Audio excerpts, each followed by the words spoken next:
Once again welcome back to Vishwa teaching. വീഡിയോയിലേക്ക് പോകുന്നതിന് മുമ്പ് നമ്മുടെ ചാനൽ ആദ്യമായിട്ടായാലും കാണുന്നുണ്ടെങ്കിൽ തീർച്ചയായും സബ്സ്ക്രൈബ് ചെയ്യാൻ മറക്കരുത്. ഇന്നത്തെ വീഡിയോയിൽ നമ്മൾ EDPMൻ്റെ ഇമ്പോർട്ടൻ്റ് ആയിട്ടുള്ള 50 മാർക്സ് ക്വസ്റ്റ്യൻസ് ആണ് നമ്മൾ ഡിസ്കസ് ചെയ്യാനായിട്ട് പോകുന്നത്. നോക്കി 25ാമത്തെ ക്വസ്റ്റ്യൻ കണ്ടോ. Explain the contents of a project report. 2019 2021 repeat ആയിട്ട് ചോദിച്ചിട്ടുള്ളൊരു ക്വസ്റ്റ്യൻ ആണ് contents of project report. So നോക്കിക്കേ, നമ്മൾ നേരത്തെ പറഞ്ഞ പോലെ തന്നെ വളരെ ഇമ്പോർട്ടൻ്റ് ആയിട്ടുള്ള ഒരു ക്വസ്റ്റ്യൻ തന്നെയാണിത്. നോക്കിക്കേ, contents or requirements of a project report. അപ്പോൾ നോക്കിക്കേ, ഈ ഒരു പ്രൊജക്റ്റ് റിപ്പോർട്ടിൽ ഉൾപ്പെട്ടിട്ടുള്ള മേജർ ഇൻഫോർമേഷൻസ് ആണ് ഇവിടെ കൊടുത്തിരിക്കുന്നത്. മെയിനായിട്ട് നമുക്ക് ഒരു 9 പോയിന്റ്സ് ആണ് പഠിക്കാനുള്ളത്. അപ്പോൾ നോക്കി ഏതൊക്കെയാണെന്ന്: general information, project description, market potential, capital cost and source of finance, assessment of working capital requirement, other financial aspects, economic and social variables, അതേപോലെ തന്നെ പ്രൊജക്റ്റ് ഇംപ്ലിമെൻറ്റേഷൻ, സിംപ്ലിസിറ്റി തുടങ്ങിയ 9 പോയിന്റ്സ് ആണ് നമുക്ക് പഠിക്കാനായിട്ടുള്ളത്. നോക്കി, അതിൽ ആദ്യത്തെ പോയിന്റ് ആണ് ജനറൽ ഇൻഫോർമേഷൻസ്. നോക്കി, എന്താണ് ജനറൽ ഇൻഫോർമേഷൻസ് എന്ന് പറഞ്ഞത്? ആ ഒരു ടീം കേൾക്കുമ്പോഴേ നമുക്കറിയാം അല്ലേ, പ്രൊജക്റ്റുമായിട്ട് ബന്ധപ്പെട്ടില്ലെങ്കിൽ പ്രൊജക്റ്റ് റിപ്പോർട്ടിലുള്ള ജനറൽ നേച്ചറിലുള്ള ഇൻഫോർമേഷൻസ് ആയിരിക്കും ജനറൽ ഇൻഫോർമേഷൻസിൽ വരിക. അപ്പോൾ നോക്കി, അതിലെ ഫസ്റ്റ് പോയിന്റ് ആണ് ബയോഡേറ്റ ഓഫ് പ്രമോട്ടർ. അപ്പോൾ എന്താണ് ഈ ബയോഡേറ്റ ഓഫ് പ്രമോട്ടർ എന്ന് പറയുന്നത്? അതായത് ഒന്നുമില്ല, ആ ഒരു ഓൺട്രപ്രണറിൻ്റെ പേര്, അദ്ദേഹത്തിൻ്റെ അഡ്രസ്സ്, അതേപോലെ തന്നെ ക്വാളിഫിക്കേഷൻ, എക്സ്പീരിയൻസ്, മറ്റ് ക്യാപ്പബിലിറ്റീസ് തുടങ്ങിയവയൊക്കെയാണ് ബയോഡേറ്റ ഓഫ് പ്രമോട്ടറിനകത്ത് വരുന്നത്. അപ്പോൾ ക്ലിയർ ആണോ? ബയോഡേറ്റ നമുക്കറിയാം, ഒരു ബയോഡേറ്റയ്ക്കകത്ത് എന്തൊക്കെ കാണും നമുക്കറിയാം അല്ലേ. നമ്മുടെ പേര് കാണും, അഡ്രസ്സ് കാണും, നമ്മുടെ ക്വാളിഫിക്കേഷൻ കാണും അല്ലേ, നമ്മുടെ ക്യാപ്പബിലിറ്റീസിൽ നമ്മുടെ സ്കിൽസ് കാണും അല്ലേ. അപ്പോൾ ആ ഒരു കാര്യം തന്നെ അങ്ങനെ തന്നെ ഓർത്ത് വെക്കുക. അപ്പോൾ ബയോഡേറ്റ ഓഫ് പ്രമോട്ടർ. അപ്പോൾ അതിനകത്ത് എന്താ വരുന്നത്? ഓൺട്രപ്രണറിൻ്റെ നെയിം, അഡ്രസ്സ്, ക്വാളിഫിക്കേഷൻ, എക്സ്പീരിയൻസ് തുടങ്ങിയ കാര്യങ്ങളൊക്കെ ആയിരിക്കും അതിനകത്ത് വരിക. 2 ഇൻഡസ്ട്രി പ്രൊഫൈലാണ്. ഇൻഡസ്ട്രി പ്രൊഫൈൽ എന്ന് വെച്ച് കഴിഞ്ഞാൽ എന്താണ്? അപ്പോൾ ഈ ഒരു പ്രോജക്റ്റ് ബിലോങ് ചെയ്യുന്ന ആ ഒരു ഇൻഡസ്ട്രിയെ സംബന്ധിച്ചിട്ടുള്ള ഡീറ്റെയിൽസ്, അതായത് അവരുടെ ആ ഒരു ഇൻഡസ്ട്രിയുടെ പാസ്റ്റ് പെർഫോമൻസ്, അതിൻ്റെ പ്രസൻറ്റ് സ്റ്റാറ്റസ് തുടങ്ങിയവയൊക്കെ ആയിരിക്കും അതിനകത്ത് വരിക. ഇനി നോക്കിയേ, മൂന്നാമത്തത് കോൺസ്റ്റിറ്റ്യൂഷൻ ആൻഡ് ഓർഗനൈസേഷൻസ്. നോക്കി, ഇതിനകത്ത് എന്തൊക്കെയാണ് വരിക? ആ ഒരു എൻ്റർപ്രൈസിൻ്റെ സ്ട്രക്ചർ, ഓർഗനൈസേഷൻ സ്ട്രക്ചർ, അതിൻ്റെ റൂൾസ്, റെഗുലേഷൻസ് തുടങ്ങിയ കാര്യങ്ങളൊക്കെ ആയിരിക്കും കോൺസ്റ്റിറ്റ്യൂഷൻ ആൻഡ് ഓർഗനൈസേഷൻ എന്ന് പറഞ്ഞ ആ ഒരു പോയിന്റിൽ വരിക. അടുത്ത് നോക്കിക്കേ, പ്രൊഡക്റ്റ് ഡീറ്റെയിൽസ് ആണ്. ആ ഒരു പേര് പോലെ തന്നെ പ്രൊഡക്റ്റുമായിട്ട് റിലേറ്റ് ചെയ്തിട്ടുള്ള കാര്യങ്ങളായിരിക്കും അതിൽ വരിക അല്ലേ. അത് നോക്കിക്കേ, the project report includes product details like utility of the product, range and design of the product etcetera. അതായത് ആ ഒരു പ്രൊഡക്റ്റിൻ്റെ ഡിസൈന് അല്ലേ, അതിൻ്റെ യൂട്ടിലിറ്റീസ് തുടങ്ങിയ കാര്യങ്ങളൊക്കെ ആയിരിക്കും അതിനകത്ത് ഉള്ളത്. അപ്പോൾ നോക്കിയേ, ജനറൽ ഇൻഫോർമേഷൻസ് എന്ന് പറയാൻ പഠിക്കാൻ എളുപ്പമാണ്. 4 പോയിന്റ്സ് ആണ് അതിനകത്ത് വരുന്നത്. ഏതൊക്കെയാണ്? General information, industry profile, constitution and organisation, product detail. അപ്പോൾ നിങ്ങൾക്ക് ഈ ഒരു പോയിന്റ്സ് ഓർത്തിരിക്കാൻ വേണ്ടി നിങ്ങൾ ഓർക്കുക. ഒരു 4 കീ പോയിന്റ്സ് നിങ്ങൾ ഓർത്തിരിക്കുക. ഒന്ന്, നിങ്ങൾ ആ ഒരു പ്രൊമോട്ടറിനെ ഓർക്കുക. പ്രൊമോട്ടർ എന്ന് വെച്ചാൽ ആരാണ്? ഓൺട്രപ്രണറാണ്. അപ്പോൾ പ്രൊമോട്ടർ, അതുപോലെ തന്നെ ഇൻഡസ്ട്രി, പിന്നെ അതിനകത്ത് റൂൾസ് റെഗുലേഷൻസ്. ആ റൂൾസ് റെഗുലേഷൻസ് എന്ന് പറയുമ്പോൾ നിങ്ങൾ ഓർക്കുക കോൺസ്റ്റിറ്റ്യൂഷൻ ആൻഡ് ഓർഗനൈസേഷൻ. പിന്നെ നിങ്ങൾ ഓർക്കുക പ്രൊഡക്റ്റ് ഇല്ലാതെ ഇതൊരു പരിപാടി നടക്കുമോ? ഇല്ല. അപ്പോൾ പ്രൊഡക്റ്റ്. അപ്പോൾ എന്തൊക്കെയാണ്? ഓൺട്രപ്രണർ അഥവാ പ്രൊമോട്ടർ, ഇൻഡസ്ട്രി, പിന്നെ എന്താണ്? കോൺസ്റ്റിറ്റ്യൂഷൻ ആൻഡ് ഓർഗനൈസേഷൻ, അതേപോലെ തന്നെ പ്രൊഡക്റ്റ്, പിന്നെ അതിൻ്റെ പ്രൊഫൈൽ അല്ലേ. ഇപ്പോൾ പ്രൊമോട്ടർ ആണെങ്കിൽ ബയോഡേറ്റ എടുക്കുക, ഇൻഡസ്ട്രി എന്ന് പറയുമ്പോൾ ആ ഒരു ഇൻഡസ്ട്രിയുടെ പ്രൊഫൈൽ, കോൺസ്റ്റിറ്റ്യൂഷൻ, ഓർഗനൈസേഷൻ, പ്രൊഡക്റ്റിൻ്റെ ഡീറ്റെയിൽസ്, ഇങ്ങനെ അങ്ങ് ഓർത്തിരിക്കാം. ഓക്കെ, ഇനി അടുത്ത് നോക്കിയാൽ 2ാമത്തെ പോയിന്റ് പ്രൊജക്റ്റ് ഡിസ്ക്രിപ്ഷൻ ആണ് അല്ലേ. പ്രൊജക്റ്റ് ഡിസ്ക്രിപ്ഷൻ എന്ന് പറഞ്ഞു കഴിഞ്ഞാൽ ആ ഒരു പ്രോജക്റ്റിന് അല്ലെങ്കിൽ ആ ഒരു പ്രോജക്റ്റിൽ ഉള്ള ആക്ടിവിറ്റീസ് അല്ലെങ്കിൽ ആ ഒരു പ്രോജക്റ്റുമായിട്ട് റിലേറ്റ് ചെയ്തിട്ടുള്ള കാര്യങ്ങളുടെ ഒരു ബ്രീഫ് ഡിസ്ക്രിപ്ഷനാണ് ഇതിനകത്ത് വരിക. അപ്പോൾ നോക്കിയേ, ആദ്യത്തെ പോയിന്റ് സൈറ്റാണ്. സൈറ്റ് എന്ന് പറയുമ്പോഴേ നമ്മുടെ മൈൻഡിൽ വരുന്നത് ആദ്യം എന്താണ്? ലൊക്കേഷനാണ് അല്ലേ. എന്തിൻ്റെ ലൊക്കേഷനാണ്? എൻ്റർപ്രൈസിൻ്റെ ലൊക്കേഷനാണ്. അപ്പോൾ സൈറ്റ് എന്ന് പറഞ്ഞു കഴിഞ്ഞാൽ എന്താണ്? ലൊക്കേഷൻ ഓഫ് ദ എൻ്റർപ്രൈസ് ആണ്. അത് കൃത്യമായിട്ട് നമ്മൾ നമ്മുടെ പ്രൊജക്റ്റ് റിപ്പോർട്ടിൽ മെൻഷൻ ചെയ്യേണ്ടതായിട്ടുള്ള കാര്യമാണ്. അപ്പോൾ location of the enterprise should be stated. അപ്പോൾ സൈറ്റ്, ആദ്യത്തെ പോയിന്റ് എന്താണ്? സൈറ്റാണ്. 2 ഫിസിക്കൽ ഇൻഫ്രാസ്ട്രക്ചർ ആണ്. ഫിസിക്കൽ ഇൻഫ്രാസ്ട്രക്ചർ കൊണ്ട് ഇവിടെ ഉദ്ദേശിക്കുന്നത് നമ്മുടെ റോ മെറ്റീരിയൽസും അതുപോലെ തന്നെ സ്കിൽഡ് ലേബേഴ്സുമാണ്. റോ മെറ്റീരിയലും സ്കിൽഡ് ലേബേഴ്സുമാണ്. അതായത് നോക്കിക്കേ, അതായത് നമുക്ക് നമ്മുടെ എന്താണ് ഇൻഫ്രാസ്ട്രക്ചറിൻ്റെ അവൈലബിലിറ്റി കൃത്യമായിട്ട് നമ്മൾ നമ്മുടെ പ്രൊജക്റ്റ് റിപ്പോർട്ടിൽ മെൻഷൻ ചെയ്യേണ്ടതായിട്ടുണ്ട്. അതായത് നമുക്ക് റോ മെറ്റീരിയൽസ് കിട്ടുന്ന ആ ഒരു സോഴ്സ് ഓഫ് സപ്ലൈ, അതേപോലെ തന്നെ സ്കിൽഡ് ലേബേഴ്സിൻ്റെ അവൈലബിലിറ്റി, ഇതെല്ലാം കൃത്യമായിട്ട് നമ്മൾ നമ്മുടെ പ്രൊജക്റ്റ് റിപ്പോർട്ടിൽ എന്ത് ചെയ്യേണ്ടതായിട്ടുണ്ട്? സ്റ്റേറ്റ് ചെയ്യേണ്ടതായിട്ടുണ്ട് എന്നുള്ളതാണ്. അപ്പോൾ അതാണ് ഫിസിക്കൽ ഇൻഫ്രാസ്ട്രക്ചർ കൊണ്ട് ഉദ്ദേശിക്കുന്നത്. 3 യൂട്ടിലിറ്റീസ് ആണ്. അപ്പോൾ അവിടെ എന്താണ് പറഞ്ഞതെന്ന് ചോദിച്ചു കഴിഞ്ഞാൽ പവർ, ഫ്യൂവല്, വാട്ടർ തുടങ്ങിയവയുടെയൊക്കെ ലഭ്യത, അതേപോലെ അതിൻ്റെ റിക്വയർമെൻറ്റ്സ് തുടങ്ങിയ കാര്യങ്ങൾ നമ്മൾ കൃത്യമായിട്ട് കൃത്യമായിട്ട് എന്ത് ചെയ്യണം, പ്രൊജക്ട് റിപ്പോർട്ടിൽ സ്റ്റേറ്റ് ചെയ്യേണ്ടതാണ്. ഇപ്പം എന്തൊക്കെ പഠിച്ചു? സൈറ്റ്, അതേപോലെ തന്നെ ഫിസിക്കൽ ഇൻഫ്രാസ്ട്രക്ചർ, യൂട്ടിലിറ്റീസ് അല്ലേ. ഇനി 4 എന്താണ്? കമ്മ്യൂണിക്കേഷൻ സിസ്റ്റമാണ്. കമ്മ്യൂണിക്കേഷൻ സിസ്റ്റം തീർച്ചയായിട്ടും നമുക്ക് ആവശ്യമാണ് അല്ലേ. അതായത് ടെലിഫോണ്, ടാക്സ് പോലെയുള്ള കമ്മ്യൂണിക്കേഷൻ്റെ അവൈലബിലിറ്റി അല്ലെങ്കിൽ ആ ഒരു കമ്മ്യൂണിക്കേഷൻ ഫെസിലിറ്റീസിൻ്റെ അവൈലബിലിറ്റി നമ്മൾ കൃത്യമായിട്ടും പ്രൊജക്ട് റിപ്പോർട്ടിൽ മെൻഷൻ ചെയ്യേണ്ടതാണ്. അപ്പം നമ്മൾ ഷുഡ് ബി സ്റ്റേറ്റഡ് എന്ന് പറയുന്നത് എല്ലാം എഴുതാവുന്നേ ഉള്ളൂ. സൈറ്റ് എന്ന് പറയുന്നത് അറിയാം ലൊക്കേഷനാണ്, എന്തിൻ്റെ ലൊക്കേഷനാണ്, എൻ്റർപ്രൈസിനാണ്, അത് ഷുഡ് ബി സ്റ്റേറ്റഡ് അല്ലെങ്കിൽ ഷുഡ് ബി മെൻഷൻഡ് കേട്ടോ. പിന്നെ ഫിസിക്കൽ ഇൻഫ്രാസ്ട്രക്ചർ അത് നിങ്ങൾക്ക് എഴുതാം, availability of infrastructure should be mentioned, അത്രേ ഉള്ളൂ കഴിഞ്ഞു കേട്ടോ. യൂട്ടിലിറ്റീസ് എന്ന് പറയുമ്പോൾ നിങ്ങൾക്ക് അറിയാം പവർ, ഫ്യൂൽ, വാട്ടർ, അതിൻ്റെ അവൈലബിലിറ്റി നമ്മൾ എന്ത് ചെയ്യണം, ഷുഡ് ബി മെൻഷൻഡ് കണ്ടോ. അങ്ങനെ നിങ്ങൾക്ക് എഴുതാവുന്നേ ഉള്ളൂ, സിമ്പിളായിട്ട് നിങ്ങൾക്ക് ഓർത്തിരിക്കാവുന്നേ ഉള്ളൂ. അടുത്ത നോക്കിക്കേ, ട്രാൻസ്പോർട്ട് ഫെസിലിറ്റീസ് ആണ്. ട്രാൻസ്പോർട്ട് എന്ന് പറയുമ്പോഴേ നിങ്ങൾക്ക് അറിയാം അല്ലേ, ട്രാൻസ്പോർട്ടേഷനുമായി ബന്ധപ്പെട്ടിട്ടുള്ള കാര്യങ്ങൾ നോക്കിക്കേ. Requirements of transport, mode of transport, potential means of transport, distances to be covered, bottlenecks etc. should be stated in the project plan. Project പ്ലാനിൽ കൃത്യമായിട്ട് നമ്മൾ നമ്മുടെ ആ ഒരു ട്രാൻസ്പോർട്ടേഷൻ്റെ റിക്വയർമെൻറ്റ്സ്, അതേപോലെ തന്നെ നമ്മുടെ മോഡ് ഓഫ് ട്രാൻസ്പോർട്ട്, അതുപോലെ എത്ര ഡിസ്റ്റൻസ് നമുക്ക് കവർ ചെയ്യേണ്ടതായിട്ടുണ്ട്, അതുപോലെ എന്തെങ്കിലുമൊക്കെ എന്താണ് ബോട്ടിൽനെക്സ്, അതായത് ട്രാൻസ്പോർട്ടേഷനുമായി ബന്ധപ്പെട്ട് എന്തെങ്കിലുമൊക്കെ തടസ്സങ്ങളുണ്ട്, അങ്ങനെയുള്ള കാര്യങ്ങളൊക്കെ നമ്മൾ കൃത്യമായിട്ട് പ്രൊജക്റ്റ് റിപ്പോർട്ടിൽ എന്ത് ചെയ്യേണ്ടതായിട്ടുണ്ട്, മെൻഷൻ ചെയ്യേണ്ടതായിട്ടുണ്ട് എന്നുള്ളതാണ്. അടുത്ത നോക്കിക്കേ, മെഷീനറി ആൻഡ് എക്യുപ്മെൻറ്റ്സ് ആണ്. മെഷീനറി ആൻഡ് എക്യുപ്മെൻറ്റ്സ് അവിടെ എന്താ പറയുന്നത് നോക്കിക്കേ. A complete list of machinery and equipments required for the project, indicating their size, type, cost and source of supply should be enclosed with the project report. അതായത് നമ്മുടെ പ്രോജക്റ്റുമായി ബന്ധപ്പെട്ടിട്ട് നമുക്ക് ആവശ്യമായിട്ടുള്ള എല്ലാ മെഷീനറീസിൻ്റെയും എക്യുപ്മെൻറ്റ്സിൻ്റെയും കംപ്ലീറ്റ് ലിസ്റ്റ്, അതേപോലെ തന്നെ അവിടെ എന്ത് നമ്മൾ കൃത്യമായിട്ട് സൂചിപ്പിച്ചിരിക്കണം, എന്ത് നമ്മൾ ഇൻഡിക്കേറ്റ് ചെയ്യണം, അതിൻ്റെ സൈസ്, ടൈപ്പ്, കോസ്റ്റ്, അതേപോലെ തന്നെ അതിൻ്റെ സോഴ്സ് ഓഫ് സപ്ലൈ തുടങ്ങിയ കാര്യങ്ങൾ കൃത്യമായിട്ട് നമ്മൾ പ്രോജക്റ്റ് റിപ്പോർട്ടിൽ മെൻഷൻ ചെയ്യേണ്ടതായിട്ടുണ്ട്. അടുത്ത് നോക്കിക്കേ, അതർ കോമൺ ഫെസിലിറ്റീസ്, മറ്റ് കോമൺ ഫെസിലിറ്റീസ് ഒക്കെ, അതായത് മെഷീൻ ഷോപ്പ്, വെൽഡിംഗ് ഷോപ്പ്, അതുപോലെ തന്നെ എന്താണ് ഇലക്ട്രിക്കൽ റിപ്പയർസ് തുടങ്ങിയ കാര്യങ്ങളൊക്കെ നമുക്ക് ആവശ്യമുള്ള അത്തരത്തിലുള്ള ഫെസിലിറ്റീസ് നമ്മൾ എന്ത് ചെയ്യണം, നമ്മുടെ റിപ്പോർട്ടിൽ മെൻഷൻ ചെയ്യേണ്ടതായിട്ടുണ്ട്. ഈ ഒരു 7 പോയിന്റ്സ് പഠിക്കാൻ പ്രയാസമുണ്ടോ? ഇല്ലല്ലോ, നിങ്ങൾക്ക് തന്നെ അറിയാം. പ്രൊജക്റ്റ് ഡിസ്ക്രിപ്ഷൻ എന്ന് പറയുമ്പോൾ എന്തൊക്കെയാണ്? സൈറ്റ് നിങ്ങൾക്ക് ലൊക്കേഷൻ നിങ്ങളുടെ മൈൻഡിൽ വരുമല്ലോ അല്ലേ. അതുപോലെ നിങ്ങൾക്ക് കമ്മ്യൂണിക്കേഷൻ നിങ്ങൾക്ക് പെട്ടെന്ന് ഓർക്കാവുന്നതാണ്, ട്രാൻസ്പോർട്ടേഷൻ നിങ്ങൾക്ക് പെട്ടെന്ന് ഓർക്കാവുന്നതാണ് അല്ലേ. പിന്നെയോ മെഷീനറി, എക്യുപ്മെൻറ്റ്സ് അല്ലേ. അപ്പോൾ ഒരു 5 പോയിന്റ്സ് എങ്കിലും നിങ്ങൾ മിനിമം ഇതിൽ നിന്നും പഠിച്ചിരിക്കുക കേട്ടോ. ഈ 7 പോയിന്റ്സ് നിങ്ങൾക്ക് ഓർത്തിരിക്കാൻ പ്രയാസമാണ് എങ്കിൽ ഇതിൽ നിന്ന് ഒരു 5 പോയിന്റ്സ് എങ്കിലും നിങ്ങൾ കൃത്യമായിട്ട് മനസ്സിലാക്കിയിരിക്കുക. അടുത്ത് നോക്കിക്കേ, മാർക്കറ്റ് പൊട്ടൻഷ്യൽ ആണ് അടുത്ത ഹെഡാണ്, 3ാമത്തെ ഹെഡാണ് മാർക്കറ്റ് പൊട്ടൻഷ്യൽ എന്ന് കേൾക്കുമ്പോഴേ നിങ്ങൾക്ക് അറിയാം അല്ലേ, മാർക്കറ്റുമായിട്ട് റിലേറ്റ് ചെയ്ത് വരുന്ന ടേംസ് ആയിരിക്കും ഇതിൽ വരുന്നത്. അപ്പോൾ first one demand and supply position ആണ്. എളുപ്പമല്ലേ, ഡിമാൻഡ് മാർക്കറ്റ് എന്ന് കേൾക്കുമ്പോൾ നിങ്ങൾക്ക് അറിയാം ഡിമാൻഡ് ആൻഡ് സപ്ലൈ എന്നല്ലേ. അപ്പോൾ നോക്കിയാൽ ഡിമാൻഡ് ആൻഡ് സപ്ലൈ പൊസിഷൻ, അതായത് the data regarding expected demand for the product, present supply position and also the gap to be filled up by the proposed unit should be mentioned. അതായത് എന്താണ്, നമ്മൾ ആ ഒരു പ്രൊഡക്റ്റിന് നമ്മൾ എക്സ്പെക്റ്റ് ചെയ്യുന്ന demand, അതേപോലെ തന്നെ നമ്മുടെ ഇപ്പം നിലവിലുള്ള പ്രസൻറ്റ് സപ്ലൈ പൊസിഷൻ, അതേപോലെ തന്നെ ആ ഒരു ഗ്യാപ്പ്, നമ്മുടെ എക്സ്പെക്റ്റഡും ആക്ച്വലും തമ്മിലുള്ള ആ ഒരു ഗ്യാപ്പ് തുടങ്ങിയ കാര്യങ്ങളൊക്കെ കൃത്യമായിട്ടും അതിൻ്റെയൊക്കെ സംബന്ധിച്ചിട്ടുള്ള ഡേറ്റ നമ്മൾ എന്ത് ചെയ്യേണ്ടതായിട്ടുണ്ട്, മെൻഷൻ ചെയ്യേണ്ടതായിട്ടുണ്ട്. അടുത്ത് നോക്കിക്കേ, എക്സ്പെക്റ്റഡ് പ്രൈസ് ആണ്. എക്സ്പെക്റ്റഡ് പ്രൈസ് എന്ന് പറഞ്ഞു കഴിഞ്ഞാൽ എന്താണ്, നമ്മുടെ ഈ ഒരു പ്രൊജക്റ്റ് റിപ്പോർട്ടിൽ കൃത്യമായിട്ട് നമ്മൾ മെൻഷൻ ചെയ്യണം, നമ്മൾ ഈ ഒരു പ്രൊഡക്റ്റിൽ നിന്ന് നമ്മൾ എക്സ്പെക്റ്റ് ചെയ്യുന്ന അല്ലെങ്കിൽ ആ ഒരു പ്രൊഡക്റ്റ് വെച്ച് നമ്മൾ റിയലൈസ് ചെയ്യാൻ പോകുന്ന ആ ഒരു എക്സ്പെക്റ്റഡ് പ്രൈസ് നമ്മൾ എന്ത് ചെയ്യേണ്ടതായിട്ടുണ്ട്, മെൻഷൻ ചെയ്യേണ്ടതായിട്ടുണ്ട്.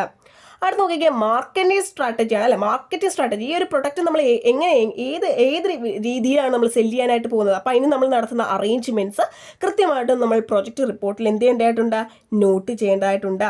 അത് കഴിഞ്ഞിട്ട് നോക്കിക്കേ, ആഫ്റ്റർ സെയിൽ സർവീസ് ആണ്. ആഫ്റ്റർ സെയിൽ സർവീസ് എന്ന് പറയുമ്പോൾ ആ ഒരു പ്രൊഡക്റ്റിൻ്റെ നേച്ചറിനെ ഡിപ്പെൻഡ് ചെയ്ത് നിൽക്കും.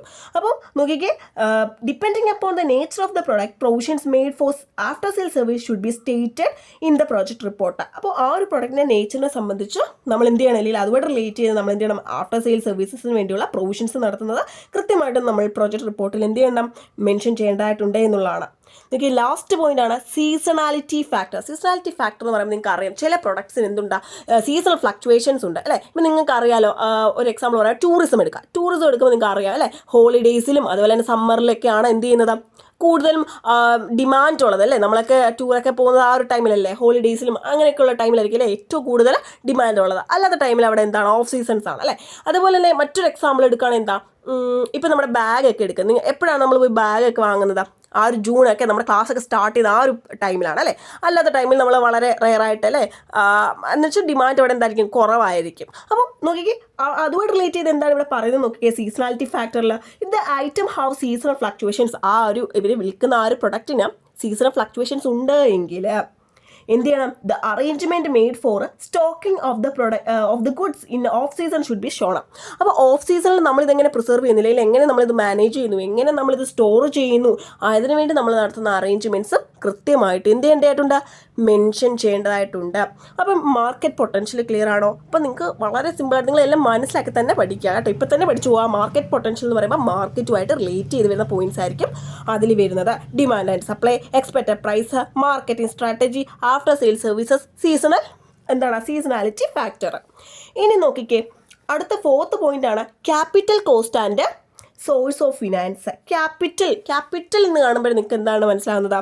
അസറ്റ്സ് ആണ് അല്ലേ. അതായത് നോക്കിക്കേ, land and building, plant and machinery അല്ലേ. അപ്പോൾ അതുമായിട്ട് ബന്ധപ്പെട്ടിട്ട് നമുക്ക് ഈ അസറ്റ്സ് ആകുമ്പോൾ തീർച്ചയായിട്ടും ഇത് ഇൻസ്റ്റാൾ ചെയ്യണം അല്ലേ. ഇൻസ്റ്റലേഷൻ കോസ്റ്റുകൾ അവിടെ ഉണ്ടാകും, അതുപോലെ തന്നെ പ്രിലിമിനറി കോസ്റ്റുകൾ ഉണ്ടാകും അല്ലേ. അപ്പോൾ അതൊക്കെ നമ്മൾ കൃത്യമായിട്ട് എന്ത് ചെയ്യണം? നമ്മുടെ പ്രൊജക്റ്റ് റിപ്പോർട്ടിൽ മെൻഷൻ ചെയ്യേണ്ടതായിട്ടുണ്ട്. അതാണ് capital cost and source of finance എന്ന് പറയുന്നത്. അടുത്ത് നോക്കിക്കേ, assessment of working capital requirement. എന്താണ് വർക്കിംഗ് ക്യാപിറ്റൽ എന്ന് പറയുന്നത്? The capital of the business which is required for meeting the day-to-day activities അല്ലെങ്കിൽ day-to-day operations of the business അല്ലേ. ബിസിനസ്സിൻ്റെ ആ ഒരു day-to-day operations മീറ്റ് ചെയ്യാൻ വേണ്ടി നമുക്ക് ആവശ്യമായിട്ടുള്ള ആ ഒരു ക്യാപിറ്റലിനെയാണ് നമ്മൾ വർക്കിംഗ് ക്യാപിറ്റൽ എന്ന് പറയുന്നത് അല്ലേ. അപ്പോൾ നോക്കിയാൽ നമുക്ക് ആവശ്യമായിട്ടുള്ള ആ ഒരു വർക്കിംഗ് ക്യാപിറ്റൽ, അതുപോലെ തന്നെ അതിൻ്റെ സോഴ്സ് ഓഫ് സപ്ലൈ, ഇതെല്ലാം നമ്മൾ കൃത്യമായിട്ട് എന്ത് ചെയ്യണം? പ്രോജക്റ്റ് റിപ്പോർട്ടിൽ മെൻഷൻ ചെയ്യേണ്ടതാണ്. ഇനി നോക്കിയാൽ നെക്സ്റ്റ് 6th പോയിന്റ് ആണ് എക്കണോമിക് ആൻഡ് സോഷ്യൽ വേരിയബിൾസ്. നോക്കിക്കേ, in view of the social responsibility of business, the abatement cost, that is the cost for control and the environment damage should be stated in the project. അതായത് ഇവിടെ പറഞ്ഞ എന്താണ് നമ്മുടെ ആ ഒരു അബേറ്റ്മെൻറ്റ് cost അല്ലേ. നമ്മുടെ സോഷ്യൽ റെസ്പോൺസിബിലിറ്റി, ബിസിനസ്സിൻ്റെ സോഷ്യൽ റെസ്പോൺസിബിലിറ്റി വ്യൂവിൽ നിന്ന് നോക്കുകയാണെങ്കിൽ അബേറ്റ്മെൻറ്റ് കോസ്റ്റ്, അതായത് നമുക്ക് എൻവയോൺമെൻറ്റൽ ഡാമേജ് കൺട്രോൾ ചെയ്യാൻ വേണ്ടി നമുക്കുണ്ടാകുന്ന ഇൻക്വയറി ചെയ്യുന്ന കോസ്റ്റ്, അത് കൃത്യമായിട്ട് നമ്മൾ എന്ത് ചെയ്യണം? നമ്മുടെ പ്രോജക്റ്റിൽ മെൻഷൻ ചെയ്യേണ്ടതായിട്ടുണ്ട്. അതേപോലെ നോക്കിക്കേ, arrangement made four treating the effluent and emission should also be mentioned in the report. അതായത് നമുക്ക് തീർച്ചയായിട്ടും നമ്മുടെ ബിസിനസ്സിൽ നിന്ന് എമിഷൻസ് ഉണ്ടാകാൻ സാധ്യതയുണ്ട് അല്ലേ. അല്ലെങ്കിൽ എഫ്ലുവൻസ്, മലിനജലം അല്ലെങ്കിൽ അങ്ങനെയുള്ള കാര്യങ്ങൾ പുറന്തള്ളാനായിട്ടുള്ള സാധ്യതയുണ്ട്. അപ്പോൾ അതൊക്കെ കൃത്യമായിട്ട് ട്രീറ്റ് ചെയ്യാനുള്ള നമ്മൾ നടത്തുന്ന അറേഞ്ച്മെൻറ്റ്സ് അതെല്ലാം നമ്മൾ എന്ത് ചെയ്യണം? നമ്മുടെ റിപ്പോർട്ടിൽ മെൻഷൻ ചെയ്യേണ്ടതാണ്.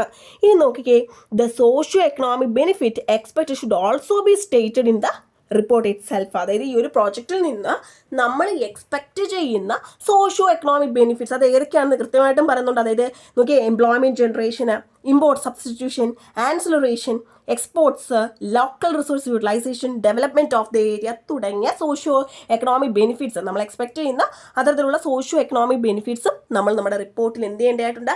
മെൻഷൻ ചെയ്യേണ്ടതായിട്ടുണ്ട്. അപ്പോൾ നിങ്ങൾക്ക് പഠിക്കാൻ ബുദ്ധിമുട്ടാണെങ്കിൽ നിങ്ങൾ ഇവിടെ വരെയൊക്കെ ഒന്ന് പഠിച്ച ശേഷം ഈ ഒരു സോഷ്യോ എക്കണോമിക് ബെനിഫിറ്റ്സ് എന്ന് പറഞ്ഞിട്ട് ഇതിലൊരു 4 പോയിന്റ്സ് എങ്കിലും നിങ്ങൾ നോട്ട് ചെയ്യാനായിട്ട് ശ്രമിക്കുക. ഇനി നോക്കിക്കേ, മറ്റ് ഫിനാൻഷ്യൽ ആസ്പെക്ട്സ് ആണ്, അതർ ഫിനാൻഷ്യൽ ആസ്പെക്ട്സ്. നോക്കിക്കേ, ഇതിലെന്താണ് പറയുന്നത് നോക്കിക്കേ, the major objective of every project is to make profit അല്ലേ. എല്ലാ പ്രോജക്റ്റിൻ്റെയും മേജർ ഒബ്ജക്റ്റീവ് എന്താണ്? പ്രോഫിറ്റ് മേക്ക് ചെയ്യുക എന്നുള്ളതാണ് അല്ലേ. അപ്പോൾ ഇത് എപ്പോൾ മാത്രമാണ് ഇതിന് സാധ്യമാകുക? നമ്മൾ പ്രൊഡക്ഷന് വേണ്ടി എടുക്കുന്ന ആ ഒരു പ്രൊഡക്റ്റ് പ്രോഫിറ്റബിൾ ആണെങ്കിൽ മാത്രമേ ഇത് സാധ്യമാകൂ അല്ലേ. നമ്മൾ ഈ ഒരു ഇതിലേക്ക് ഇറക്കുന്ന ഇൻവെസ്റ്റ്മെൻറ്റ്, ആ ഒരു എൻറ്റയർ ഇൻവെസ്റ്റ്മെൻറ്റും നമുക്ക് അതിൻ്റെ ആ ഒരു പ്രൊജക്റ്റിൻ്റെ ലൈഫ് സൈക്കിളിൽ നമുക്ക് റിട്രൈവ് ചെയ്യാൻ നമ്മൾ ഏബിൾ ആയിരിക്കണം എന്നുള്ളതാണ്. അപ്പോൾ അതിനുവേണ്ടി നോക്കിയാൽ കൃത്യമായിട്ടും നമുക്കുണ്ടാകുന്ന sales revenue, cost of production, അതുപോലെ തന്നെ അതുമായിട്ട് അനുബന്ധമായിട്ടുണ്ടാകുന്ന കോസ്റ്റുകൾ, പ്രോഫിറ്റുകൾ, ഇതൊക്കെ സൂചിപ്പിച്ചുകൊണ്ട് പ്രോഫിറ്റ് ആൻഡ് ലോസ് അക്കൗണ്ട് നമ്മൾ പ്രിപ്പയർ ചെയ്യേണ്ടതായിട്ടുണ്ട് എന്നുള്ളതാണ്. അതേപോലെ തന്നെ ബാലൻസ് ഷീറ്റും ക്യാഷ് ഫ്ലോ സ്റ്റേറ്റ്മെൻറ്റും ഒക്കെ നമ്മൾ പ്രിപ്പയർ ചെയ്യേണ്ടതായിട്ടുണ്ട്. എന്തിനു വേണ്ടിയാണെന്ന് ചോദിച്ചു കഴിഞ്ഞാൽ ഈ പ്രോജക്റ്റിൻ്റെ വിവിധ സ്റ്റേജസിൽ അതിൻ്റെ ഒരു ഫിനാൻഷ്യൽ പൊസിഷനൊക്കെ ഇൻഡിക്കേറ്റ് ചെയ്യാൻ വേണ്ടിയാണ്. ഇനി നോക്കിയാൽ നെക്സ്റ്റ് പ്രൊജക്റ്റ് ഇംപ്ലിമെൻറ്റേഷൻ ആണ്. പ്രൊജക്റ്റ് ഇംപ്ലിമെൻറ്റേഷൻ എന്ന് പറയുമ്പോൾ എന്താണ്? Every entrepreneur should draw an implementation scheme or a time table for his project to ensure the timely completion of all the activities involve in setting up an enterprise. ഒരു enterprise setup ചെയ്യുന്നതിൽ ഉൾപ്പെട്ടിട്ടുള്ള എല്ലാ ആക്ടിവിറ്റീസും കൃത്യ ടൈമിൽ complete ചെയ്യാൻ, അല്ലെങ്കിൽ അതിൻ്റെ ഒരു കംപ്ലീഷൻ എൻഷുർ ചെയ്യാൻ വേണ്ടി ആ ഒരു പ്രോജക്റ്റിന് നമ്മൾ എന്ത് ചെയ്യണം? ഓൺടർപ്രണർ ഒരു ഇംപ്ലിമെൻറ്റേഷൻ സ്കീം അല്ലെങ്കിൽ ടൈം ടേബിൾ പ്രിപ്പയർ ചെയ്യേണ്ടതായിട്ടുണ്ട് എന്നുള്ളതാണ്. അപ്പോൾ എന്തുകൊണ്ടാണ് ഈ ഒരു ടൈംലി കംപ്ലീഷൻ ഇത്ര ഇമ്പോർട്ടൻ്റ് ആകുന്നതെന്ന് ചോദിച്ചു കഴിഞ്ഞാൽ, അല്ലാത്ത പക്ഷം നമുക്ക് കൃത്യമായിട്ട് എന്തെങ്കിലും ഡിലേ ഉണ്ടാകുകയാണ് എങ്കിൽ നമ്മുടെ പ്രൊജക്റ്റ് കോസ്റ്റ് ഓവർ റൺ ചെയ്യാനുള്ള സാധ്യതയുണ്ട്. അതുകൊണ്ടാണ് കൃത്യമായിട്ട് ടൈംലി കംപ്ലീഷൻ ഇത്ര ഇമ്പോർട്ടൻ്റ് ആകുന്നത്. അതുകൊണ്ട് തന്നെ നോക്കിക്കേ, so the entrepreneur usually prepare A project implementation schedule in tabular form with the likely dates of completion of the following activities. അപ്പം അതുകൊണ്ട് തന്നെ ഓൺട്രപ്രണർ എന്ത് പ്രിപ്പയർ ചെയ്യാറുണ്ട്? സാധാരണയായിട്ടും ഒരു ഇംപ്ലിമെൻറ്റേഷൻ ഷെഡ്യൂൾ പ്രിപ്പയർ ചെയ്യാറുണ്ട്. ടാബുലർ ഫോമിലുള്ള ഒരു ഷെഡ്യൂൾ, ഇംപ്ലിമെൻറ്റേഷൻ ഷെഡ്യൂൾ പ്രിപ്പയർ ചെയ്യാറുണ്ട്. അപ്പോൾ അതിൽ എന്തൊക്കെ ആക്ടിവിറ്റീസ് ആണ് നോക്കിക്കേ.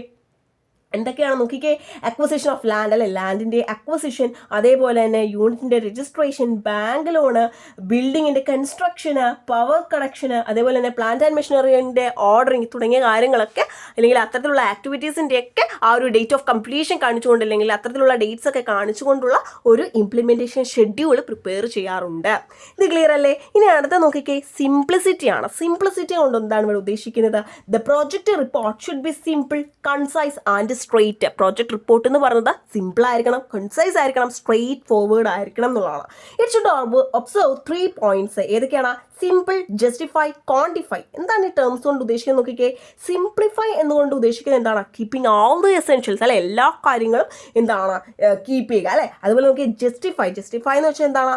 Supporting every statement with facts. ഓരോ സ്റ്റേറ്റ്മെന്റ്സിലും അല്ലെങ്കിൽ എല്ലാ സ്റ്റേറ്റ്മെന്റുകളെയും ഫാക്റ്റാൽ സപ്പോർട്ട് ചെയ്യുക. അടുത്ത് നോക്കിക്കേ, ക്വാണ്ടിറ്റി ആണ്. Quantity means specifying dimensions, weights, amounts, volumes required. നമുക്ക് ആവശ്യമായിട്ടുള്ള ആ ഒരു ഡയമെൻഷൻസ്, വെയ്റ്റ്സ്, എമൗണ്ട്, വോളിയം തുടങ്ങിയവയൊക്കെ സ്പെസിഫൈ ചെയ്യുക. അതിനാണ് ക്വാണ്ടിറ്റി കൊണ്ട് ഉദ്ദേശിക്കുന്നത്. അപ്പോൾ ഇത്രയുമാണ് നമുക്ക് പഠിക്കാനുള്ള ഒരു 9 പോയിന്റ്സ് എന്ന് പറയുന്നത്. ഇതാണ് കണ്ടന്റ് ഓഫ് പ്രൊജക്റ്റ് റിപ്പോർട്ട് എന്ന് പറയുന്നത്. ക്ലിയർ അല്ലേ?